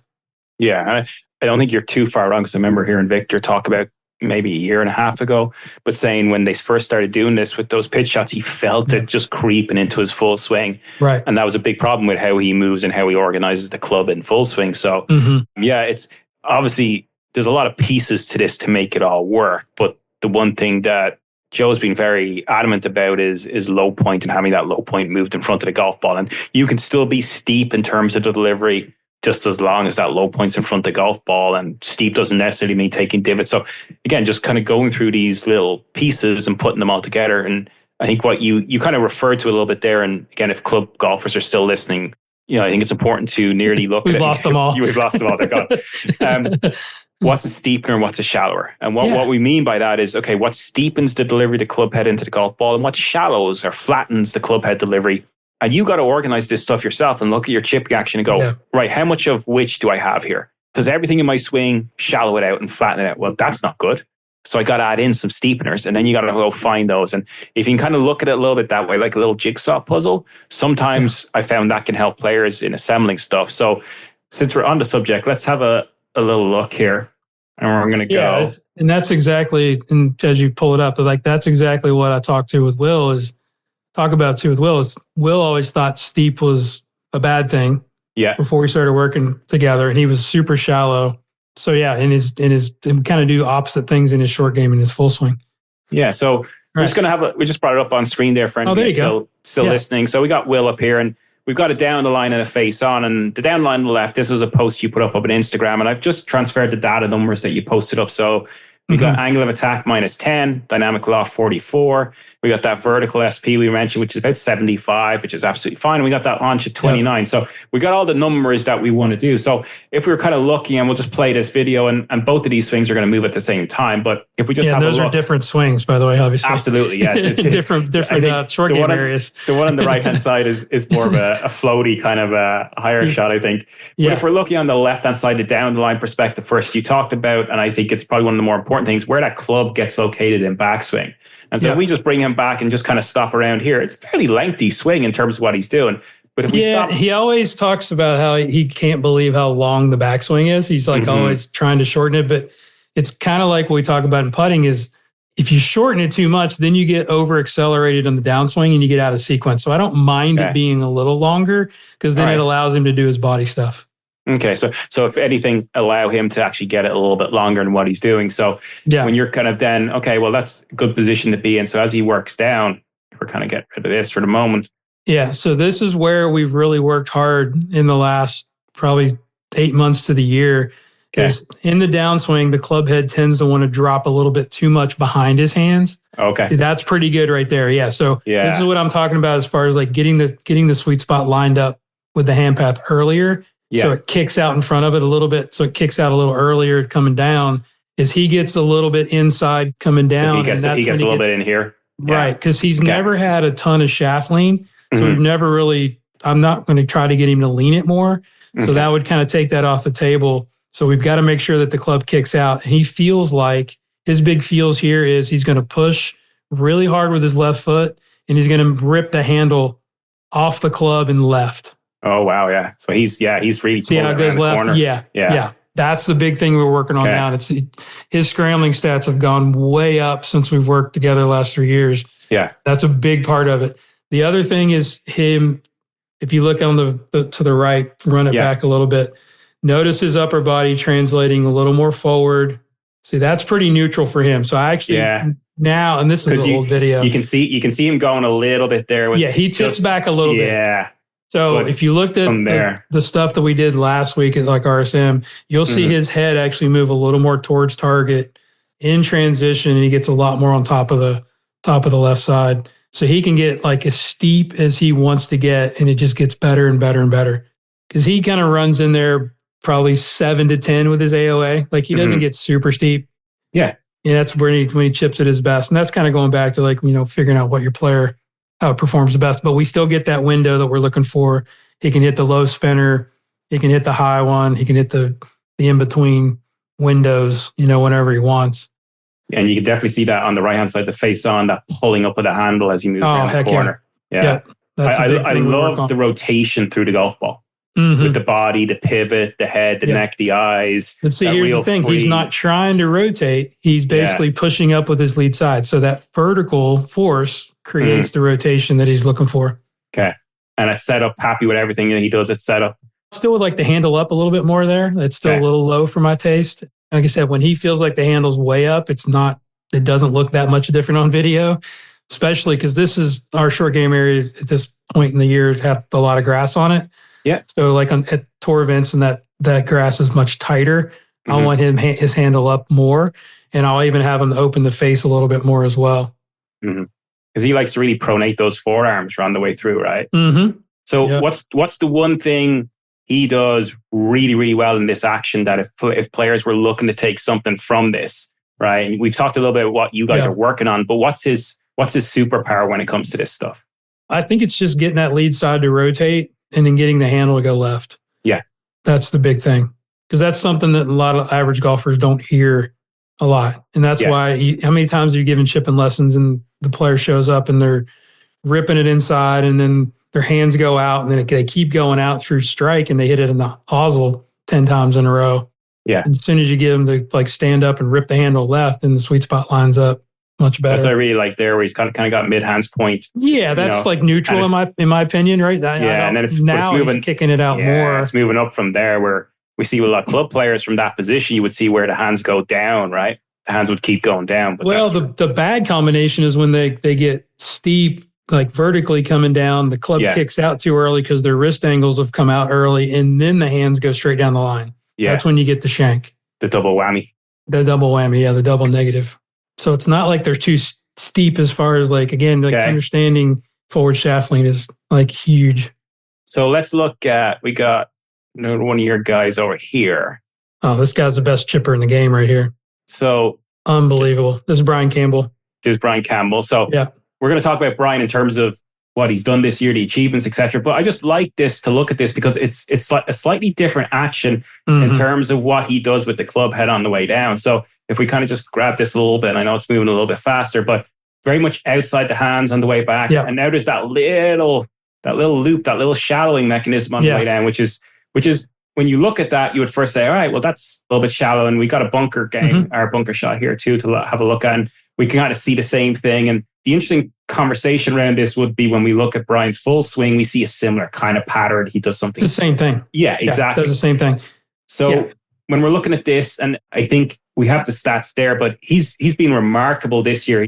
For those who don't know, Brian just secured his PGA Tour card by way of Corn Ferry Tour this year. Mm-hmm. And he rocketed up greens in regulation and scrambling. I think he went from 50s, 70s in both departments into top 10, basically. So what have you guys been working on in terms of the short game stuff with him that's helped him develop so well?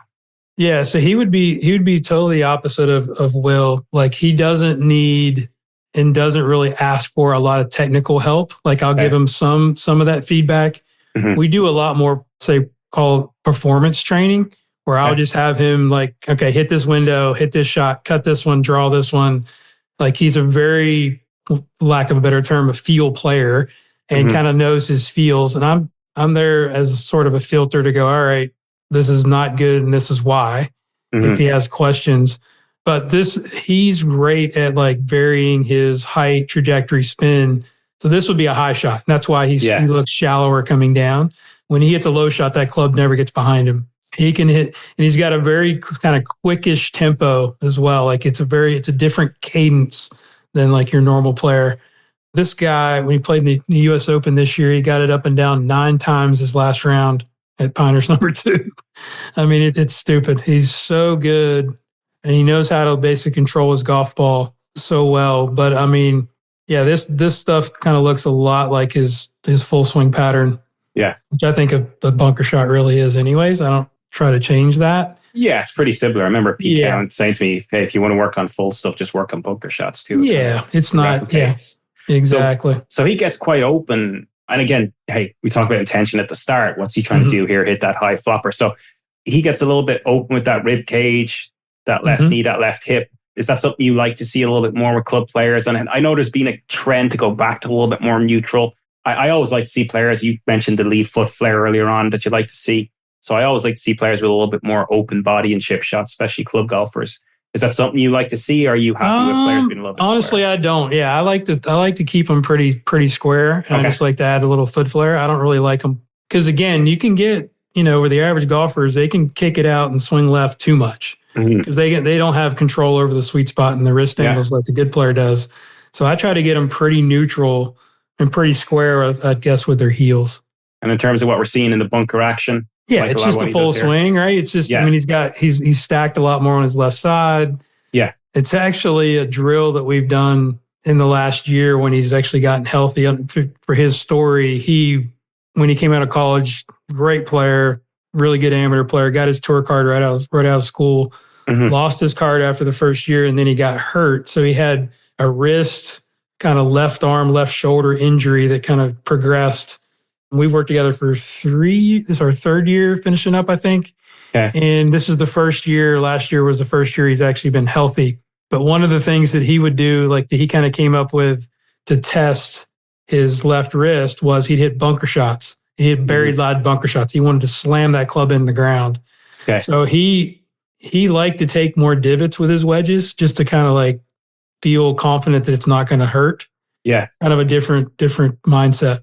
All right. So we're going to move on and have a look, since we're talking about him anyway, have a look at this full swing. And again, what a great achievement. You must be delighted, and the whole team must be delighted getting the card secured for next season. So I know he's done some amazing things, and I think he had 8 top 20 finishes this year on Corn Ferry, 2 runners up. So he nearly got that win. But again, great things for next year. So what mainly have you guys been working on with the full swing? Yeah. So again, with I'm not sure when this was taken. I have to kind of look back. I think there's about got some before and afters. Yeah. When he first, I think it was at the end of last season, because he was a bubble boy last year. He finished 75th and just barely made it to where he retained his card, which is amazing. Okay. So when he had the wrist injury, it's kind of tough to understand, but I was like, describe what you're feeling. And he said, basically, if you clenched your fist as hard as you can for about 20 seconds and everything on your left side tightened up, that's basically what he felt like when he played the last 2 years. Jesus. I'm like, that's crazy, right? Yeah. So through impact, because again, he was always, my thought as a teacher is I'm like, all right, how can we take some pressure off the wrist? So taking back there, yeah. So he's always been pretty vertical in the backswing, which I don't mind. But initially, when we first started working together, I'm like, let's kind of explore the underload pattern a little bit to see if that takes some of the pressure off the wrist. Yeah. So this is him feeling like he's underloading it, which is not as much hinge. Okay. You can see it definitely. This is probably maybe a 3/4 swing. Yeah, it's a little 3/4 swing. Yeah. So he's always kind of slots it down, and he always loved to hit fades, right? He hated to hit the ball left. Okay. And didn't draw it much, but he's changed that this year a little bit to where he can go both ways. But if you look at the downswing, so taking back into the backswing again for me, that hadn't changed a whole lot. Like, so we've kind of left the backswing alone, letting it be steep feeling. The only thing we want to feel is basically his left pec and his left arm feeling connected. And this is a 3/4 shot. His backswing's much longer than that. But if you look at his left arm in the downswing, see how it kind of looks a little Ricky Fowler-ish, right? So very bent. And I think a lot of that is because of the lack of feeling in his left arm. Yeah, 100%. This is probably maybe a little bit later. But when we started working together this past year at the beginning of the season, before he went on the road, when I saw that he could actually keep that left arm connected and his left forearm would actually pronate, I knew that he was going to play good because he could never do that before his injury. How did you guys work on that? Was there like a couple of things underneath between the left tricep and the pec? We did some. I'd put like a noodle under there a little bit. But more, like I said, it's a lot of the sessions that we do is so much very performance based. Like we'll sit there and go, all right, the tree on our range, you've seen, and you see that in the distance there. We'll set up something or we'll set up a TrackMan test and be like, all right, there's the pin. You got to curve it around that tree. Don't let it finish to the right. Or and then you got to draw it around the tree. Don't let it finish over here. It's a lot of that kind of stuff that he loves and he kind of thrives on. So it's very, very non-technical, I would say, to believe it or not, of like how we work together. He's one of the smartest, probably the highest golf IQ players I've ever worked with, just from a mental side. I mean, he's just got so much self-belief. For an example, at the end of the season, like he's not a very long hitter, never really tried to be a long hitter. We've never chased distance. I mean, he can smoke it if he wants. So he's got another gear. But he'd almost rather hit like a little bleeding cut out of the middle of the fairway and then take his chances, which I think is why his greens and regulation went back up. Kind of a cool story. We had a little party for him a month or so ago after he got off tour, celebrating him going back to the PGA Tour. And one of the members asked him the question is like, what did you learn from being on tour right out of college? And how are you going to apply that to now being back on tour? I thought his answer was brilliant. I wish I would have recorded it. He said, when I went on tour before, it's kind of a very common story probably where you start looking at other players on tour and you think maybe I got to be more like this guy, or I got to chase distance, or I got to hit it farther, or I got to hit a certain shot shape. He goes, I finally figured out I just have to play Brian Campbell golf. I got to be the smartest guy on the course. I got to basically play within my limitations, and I just got to be me. And I thought that was so good, because I mean, he's one of the best wedge players I've ever seen. He's a great putter. He's got one of the most linear strokes. Like he does a lot of stuff that I don't really out of my preferences, but it's like, why do we test our players? If you see something that's a little funky out there, if it's functional, it's repeatable, don't change it. Yeah, 100%. Don't change it, right? Be smart enough not to change it because it doesn't look or fit into your mold. But he is such a good dude. He's just he's a super competitor. Like nothing bothers him. I mean, he's got probably one of the highest bounce back stats on tour because he can just shrug off a double bogey and just go and make 6 birdies in a row. Yeah. But I mean, he plays with it himself. He knows he's going to hit a lot of fairways. He's going to lay up on most par fives, going to wedge it in there, and he's going to make putts. And I mean, it's a shame he didn't win this year. We had a 4-shot lead at Bogota and lost in a playoff. But I mean, I think he's going to have I don't think he'll ever get off the tour now. As long as he stays healthy, he's going to do well. That's the one really interesting thing I like. And when we have a look at Will and one of your other players too, we'll see those things. And that's the one thing I wanted to get you on here was there's these little idiosyncratic things. I think there is those things with every tour player, but just we're presented with the top 10 and what is how JT does it and Rory does it. So even little things like with Brian here as he's working down in between, like kind of say, as he works down between like P5, P6, you can see that face in terms of what we would be told, relatively speaking, is a little open at that point, but it doesn't matter because he just knows where impact is and he knows how to get it there. 100%. Yeah, so it doesn't matter. And it's kind of interesting because, he was always fade. He started hitting more draws throughout the season, especially off the tee, just to pick up a little bit, but he can go both ways. But one of the big things you can kind of see on the right screen there is we have worked a lot on using his verticals and pushing up and rotating. which I was hoping it would clean up that left arm position. Because even he always kind of cringed when he saw his left arm bend at impact. He's like, how do I fix that? I'm like, every club golfer is listening, going, yeah, me too. Exactly. Yeah. He's like, you got to push sooner. You got to push harder with your lead side. And that kind of helped clean it up. But yeah, that looks better. I don't think that's probably the one. I use a couple of shots in my presentation. Yeah, I think this is from 4 or 5 months ago in terms. But you can see that lead femur doesn't really rotate a whole bunch. Right. Kind of keeps a little flex to that lead knee. And that's probably. But again, it's him trying to hit a fade too, right? Yeah. So it probably would look a little different if he's trying to hit a different ball shape. That's probably a little bleeding cut. And his cuts are like, I mean, they ain't curving much. Trust me. It's like, it's on a rope. It's a rope, man. It's like just falls to the right. But yeah, so this one's way more exciting times for him, eh? Oh, 100%. Exciting times for the team. Yeah. All right, so we're going to have a look at Will now. So Will, I think is I would catalog him in the gym pure kind of aesthetics thing, right? Where you're if you didn't know who he was and you didn't know the amount of reasons dollars wise why he's on tour because he's such a fucking great player, you would look at it and go, oh man, I don't know if I like what I see here, right? So we'll just play it through a little bit for people watching. And we'll just kind of get him up top of backswing. We have a driver swing on the left-hand side and an iron swing on the right-hand side. And as we get up top here, we're going to see a couple of things that for a lot of club golfers, they would be told not to do. Number one is the hand depth. So we don't have a lot of hand depth up top there. We got the hands. 0. Yeah, right. If we drew a line from the hands just for those, it would probably maybe hit around the front toe or the front of the shoe. We got that trail elbow. The forearm is nearly parallel to the ground. That trail elbow super flying. Internal right shoulder. Yeah, a little Eamon Darcy-ish kind of motion up there up top. Yep. He did Wide so open well. club face. Wide open club face. Yep. But he wins, and then he shoots scores. And he had a good finish. We were talking about our RSM last week. You were out there at Sea Island in Georgia. Had a good finish there. 4 rounds played. So what do you work on with Will? And from a coaching perspective, for the coaches listening, you rock up, Will McGirt stands up, hits one in front of you and goes, I'm not happy with how I'm hitting it. And you look, and I don't care who you are, the very first thing you're going to see as a golf coach is the things that we just mentioned. How hard was it for you to not do those things? And I know the story behind it a little bit. I'm going to get you to tell the story a little bit again. And why he is still with you was one of those reasons. How hard was it to look at those things and go, whatever you do, don't change that, don't change that, don't change that? Yeah. So, all right, let's start from the beginning, right? If we have time, because it's a good story. And I've learned a ton from working with Will. I've learned how to be a better tour coach working with what we consider an unusual golf swing, which I still think it's the coolest swing on tour. So the first time that I saw him, and I'd seen him swing before, we knew each other. Yeah, we knew each other prior. We first officially started working, and he's like, "What do you think?" And I said, "Well, one, I would never change your backswing," which I think he kind of liked because his trail shoulder doesn't rotate, whether it be externally. Externally, yeah. Yeah, externally very well. So he's got some limitations. He's had 2 left hip surgeries in the last 5 years. We've got a few limitations to kind of work with there or work around. And he wants to draw the ball, right? So you got to think of, it always starts with an intent and it starts with a goal.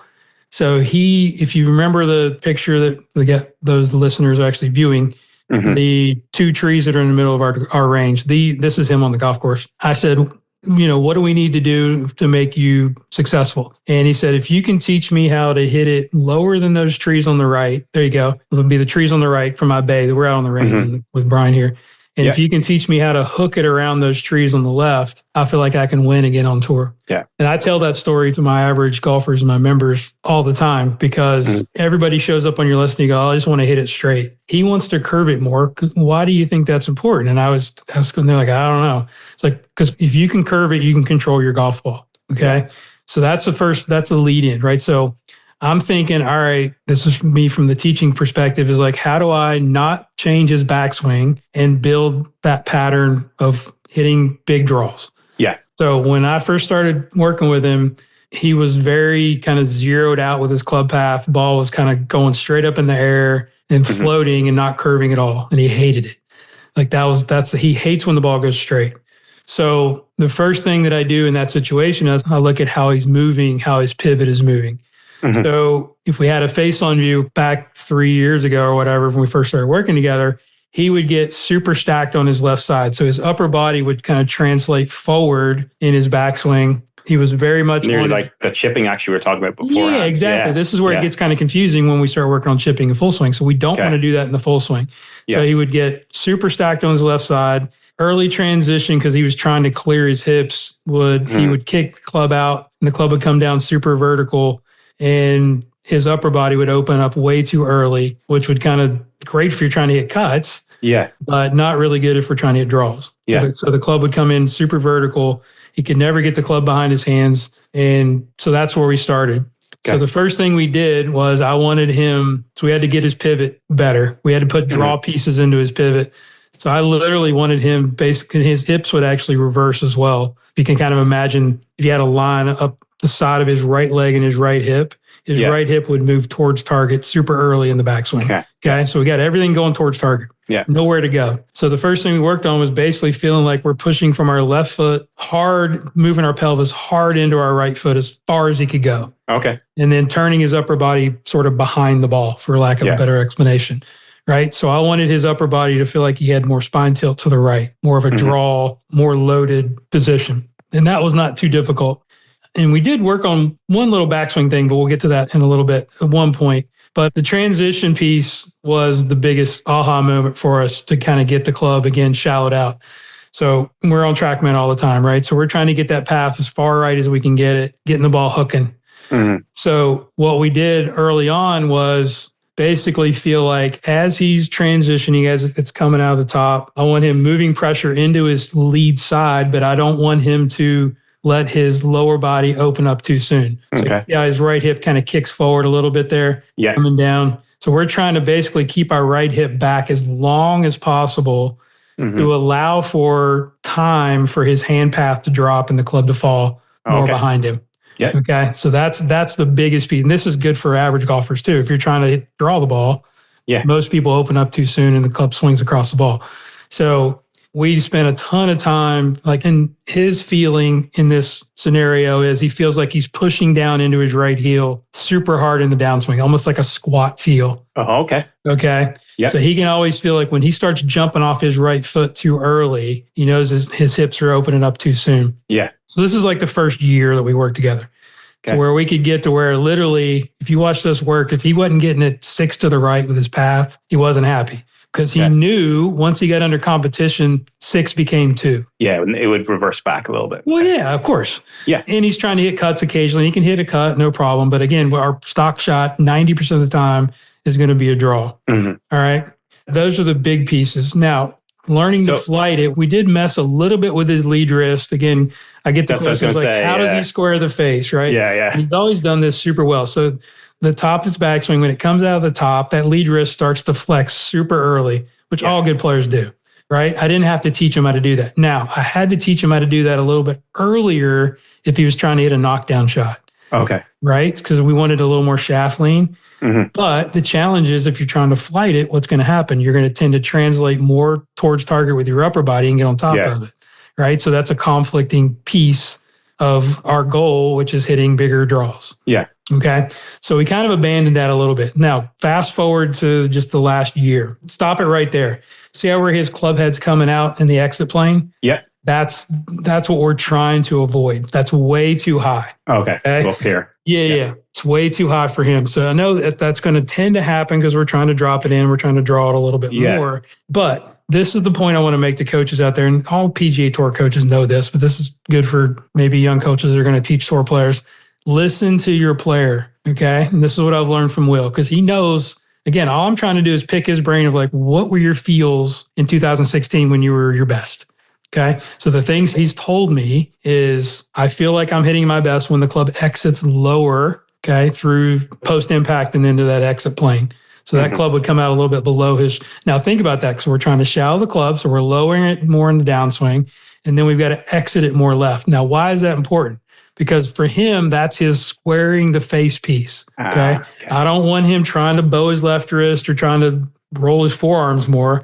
He's got to do it more with his body, and he has to do it when the handle exits lower, the face squares up. That just happens for him.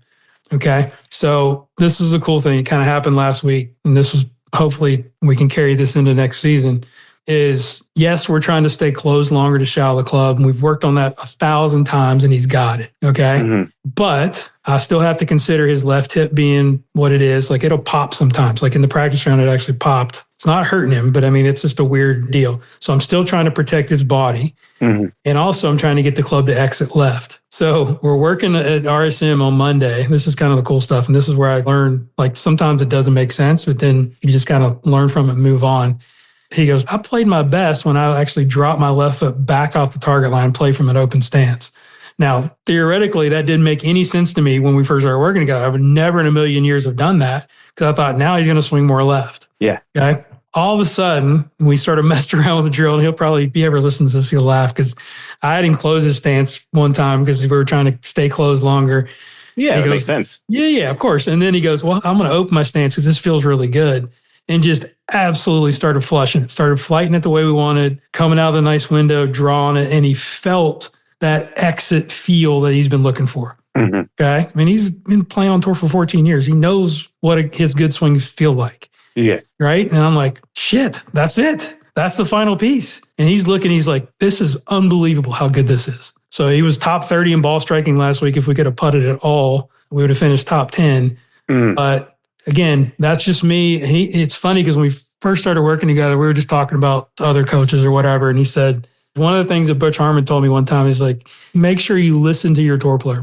Now, a lot of times they can get confused with feels and you have to like, it's not everything. But it's something that I probably wouldn't have done 10 years ago. I would have probably pushed back on it and go, no, there's no way that's going to work. You see what I'm saying? Like, that's the point. That's the learning moment there.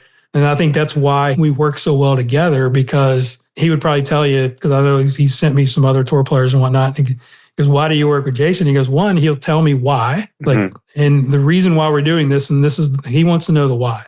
Like, he can be very, very technical. He's a very smart, very intelligent golfer. Yeah. He knows the golf swing.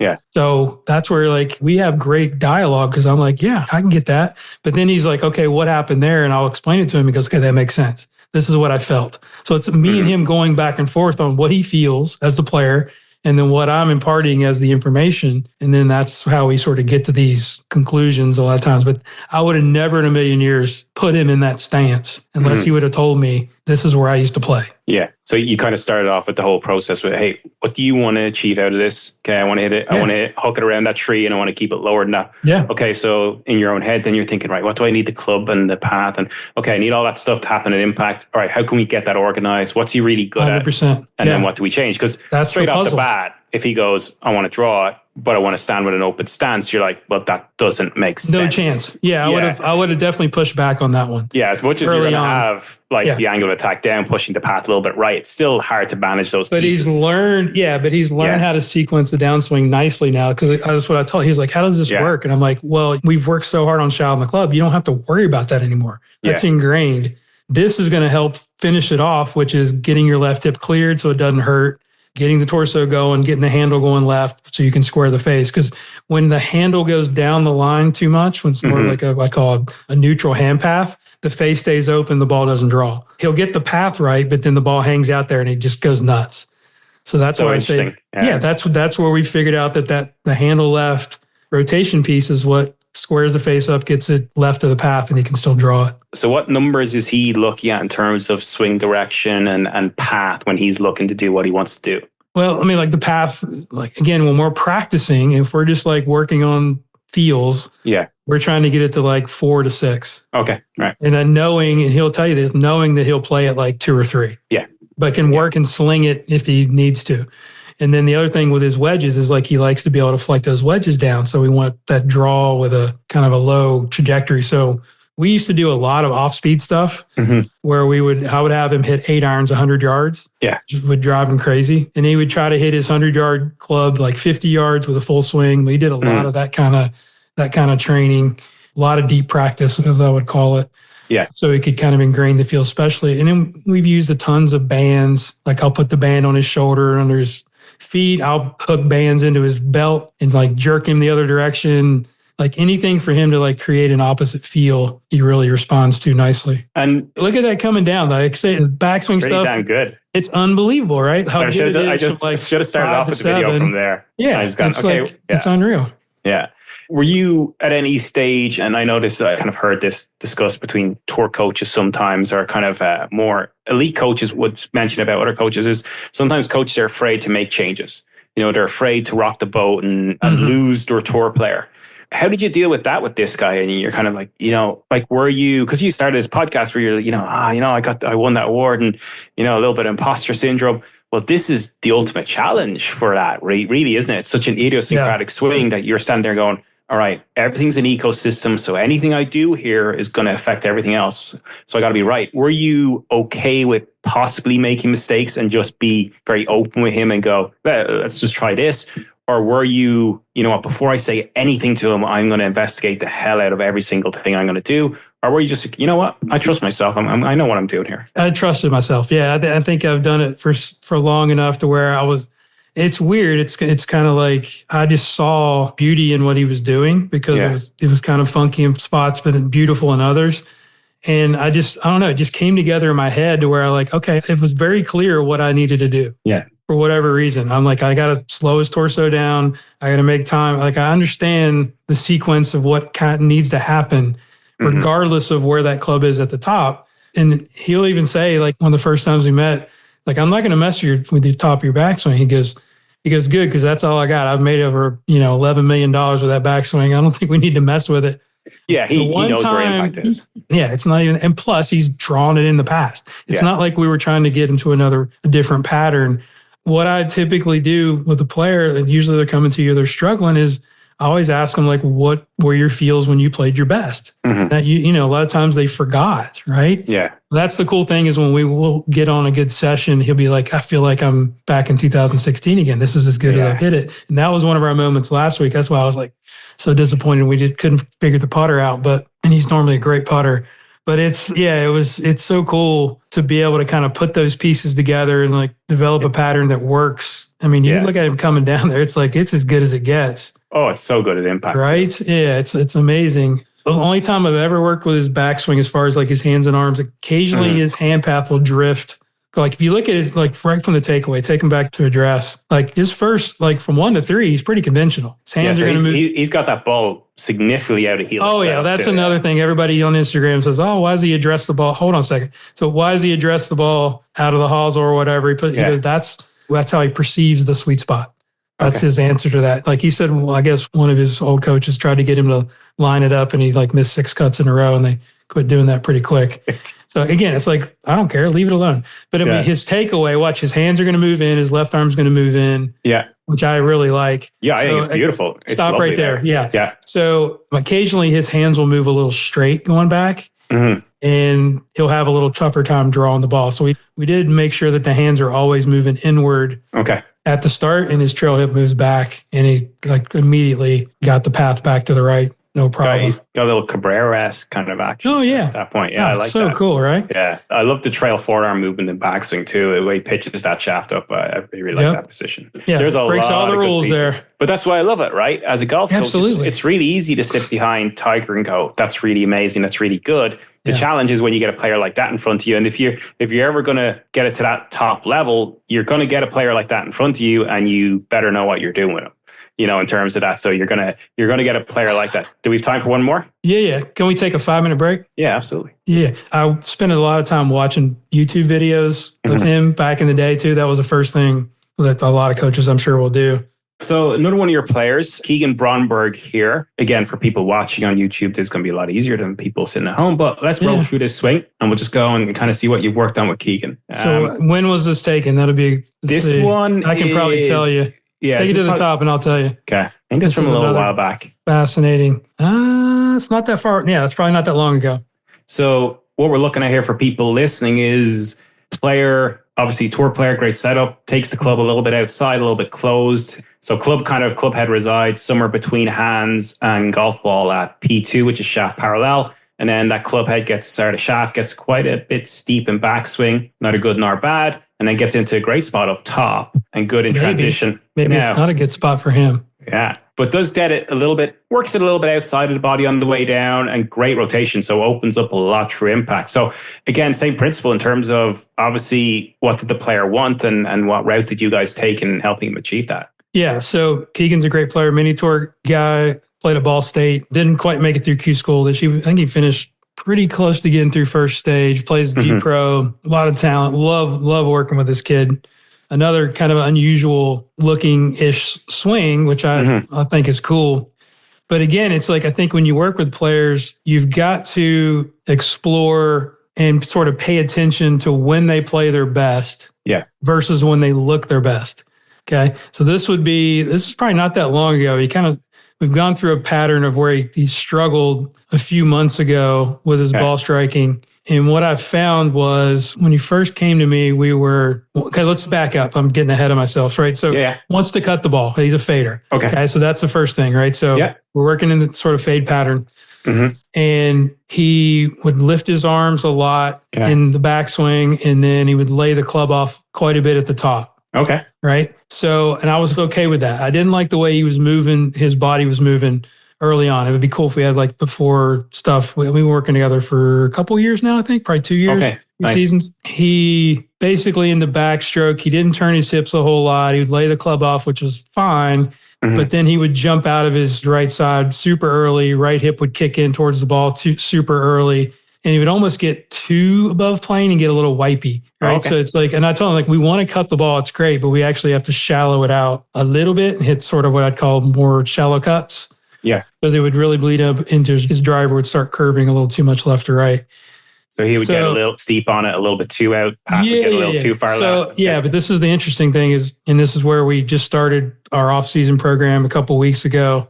You know, as you start figuring out where your players play your best and where they don't, he does not play well from this position at the top. Even though it looks sexy, looks very lined up, good. Good. For whatever reason, when he starts to transition, if the club kicks back a little bit too much and gets not too shallow, but again, he was starting to hit draws, which we're sort of working away from fades just to kind of like exaggerate the pattern.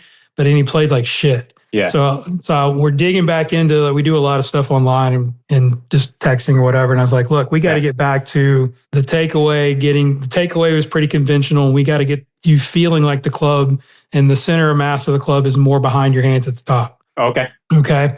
So it'd be cool if you had the newer video of the last session that we did. That club's going to be pointed a lot more left and a lot more laid up the top, kind of like a Daniel Berger look at the top of the backswing. Right. Yeah. It's going to be more outcut here. Exactly. Not to that extent, but yeah. Okay. Yeah. So it'd be pointed more left at the top. We have worked a lot on his pivot to where we're trying to get, again, him not to like jump off his right side quite so soon to where he can not get super high coming down. But as soon as we got that, then we started getting that ball flight we were looking for again, because it makes it easier for him to line the sweet spot up a little bit more with the hand path coming down from a laid off position. If we had to like say, why did we do it? Again, this is like, that's why I take so many videos of my guys and like sort of document when they're playing well, when they're not playing well, what's the difference? What's the swing look like? What's the feedback they're giving me? And like I said, preference-wise, I love where that is at the top. Oh, it looks like anybody listening, it's bang on the money. You couldn't fault it for it looks amazing. Yeah, can't hit the shot that he wants to hit from there. But when he gets it, it laid off. Yeah. If you go back and look at my last Instagram, I think I saw him like 2 weeks ago. Where literally, I'm trying to get him to rotate his left forearm more from 3 to 4, or 2 to 3, 3 to 4, and I want him. I'm feeling like he's pointing the club so far left at the top of the backswing, and it's not that much. It's just a little bit more because he doesn't have a lot of rotation in that forearm early, does he not? No, not at all. He keeps that fairly kind of. He's going more the other direction. Yeah, so we're trying to almost feel like we're laid off more and actually the face more open at the top of the backswing. Yeah. And then all the pivot stuff that we're because when he gets it, when he does this one we're looking at, then the shallowing piece is that forearm rotating because it's moving the opposite of what he's doing in backswing. So you feel if you can get that earlier, he's not going to have that adaptation in transition. Therefore, we can keep that club a little bit more in front. Exactly. Yeah. It's weird. Again, it's like sometimes things don't make sense. You just I think it's amazing. Figure it out, right? Yeah. It's like, and again, it's like, I'm not trying to make him look prettier. We're trying to make it look uglier because we know it works. Yeah. It's as simple as that. What type of drills were you just basically working on? Hey, you know what? I just want you to. I'm in there. Oh, okay. You're hands on. I'm hands on. Yeah. I'm in there moving him to the top. I'm grabbing his left forearm at this point. Yeah. And we use sort of the bucket analogy where, you got a range bucket in front of you and you're dumping the bucket of water over your shoulder. I'm having to do a lot of left arm only backswings. Okay. Where he's literally trying to rotate it and lay it off. Yeah. So he feels that left arm's pronating on its own because of the weight itself. Yeah. Yep. And it's amazing. That. Like he's awesome. He's a great kid. And as soon as we get it, he'll be like, yep, that's it. That's it. You know, he's strong too, eh? Oh yeah. He hits it plenty far. Really good putter. I actually first started working with his putting. He came to me for putting and then ended up coming back for the rest of the game. Chips are really good. I mean, he's going to be out there. He's been pro for like 3 years or so, I think. Oh, okay. So he's still pretty new. His journey. Yeah. He's finished pretty high in a lot of G Pros and some mini tour things, but he can make a lot of birdies. But again, that's one of those odd situations that I think that's so cool because when you sort of figure it out amongst yourselves, like he's not one to go, oh, this looks really good and let's play from there. He knows what it feels like. He knows where the club is. And then when that thing starts coming out, you make that sound and you get the ball flight you're after, then you're like, okay, this is it. This is where we want to be. So for those coaches, I think this is invaluable, right? Because this is the stuff, right? And when I started learning, you'd go to seminars and online, and you would get, okay, well, this is what you do to do it right. And there's nothing wrong with that. You got to have a foundation piece. But this is the stuff that you really need to know. This is where it gets into the meat of it, where it goes, you know what? Okay, that is right, but that doesn't work for that guy in front of you. And he has learned to play an elite game at an elite level doing what he does. And you got to mold those pieces in learning what you do. So it's a culmination, right? That's why it pissed me off so much when we see on Instagram or social media and somebody comments on a swing. I'm like, you have no idea what the player intent, no idea of their physical condition, no idea their mental condition, no idea what their coaches were, none whatsoever. And people talk shit about it. And it's like, what you just showed there in the last hour is probably the most valuable thing I think we've done on this podcast so far in terms of coaches, in terms of their information. I think they're going to learn a huge amount from that.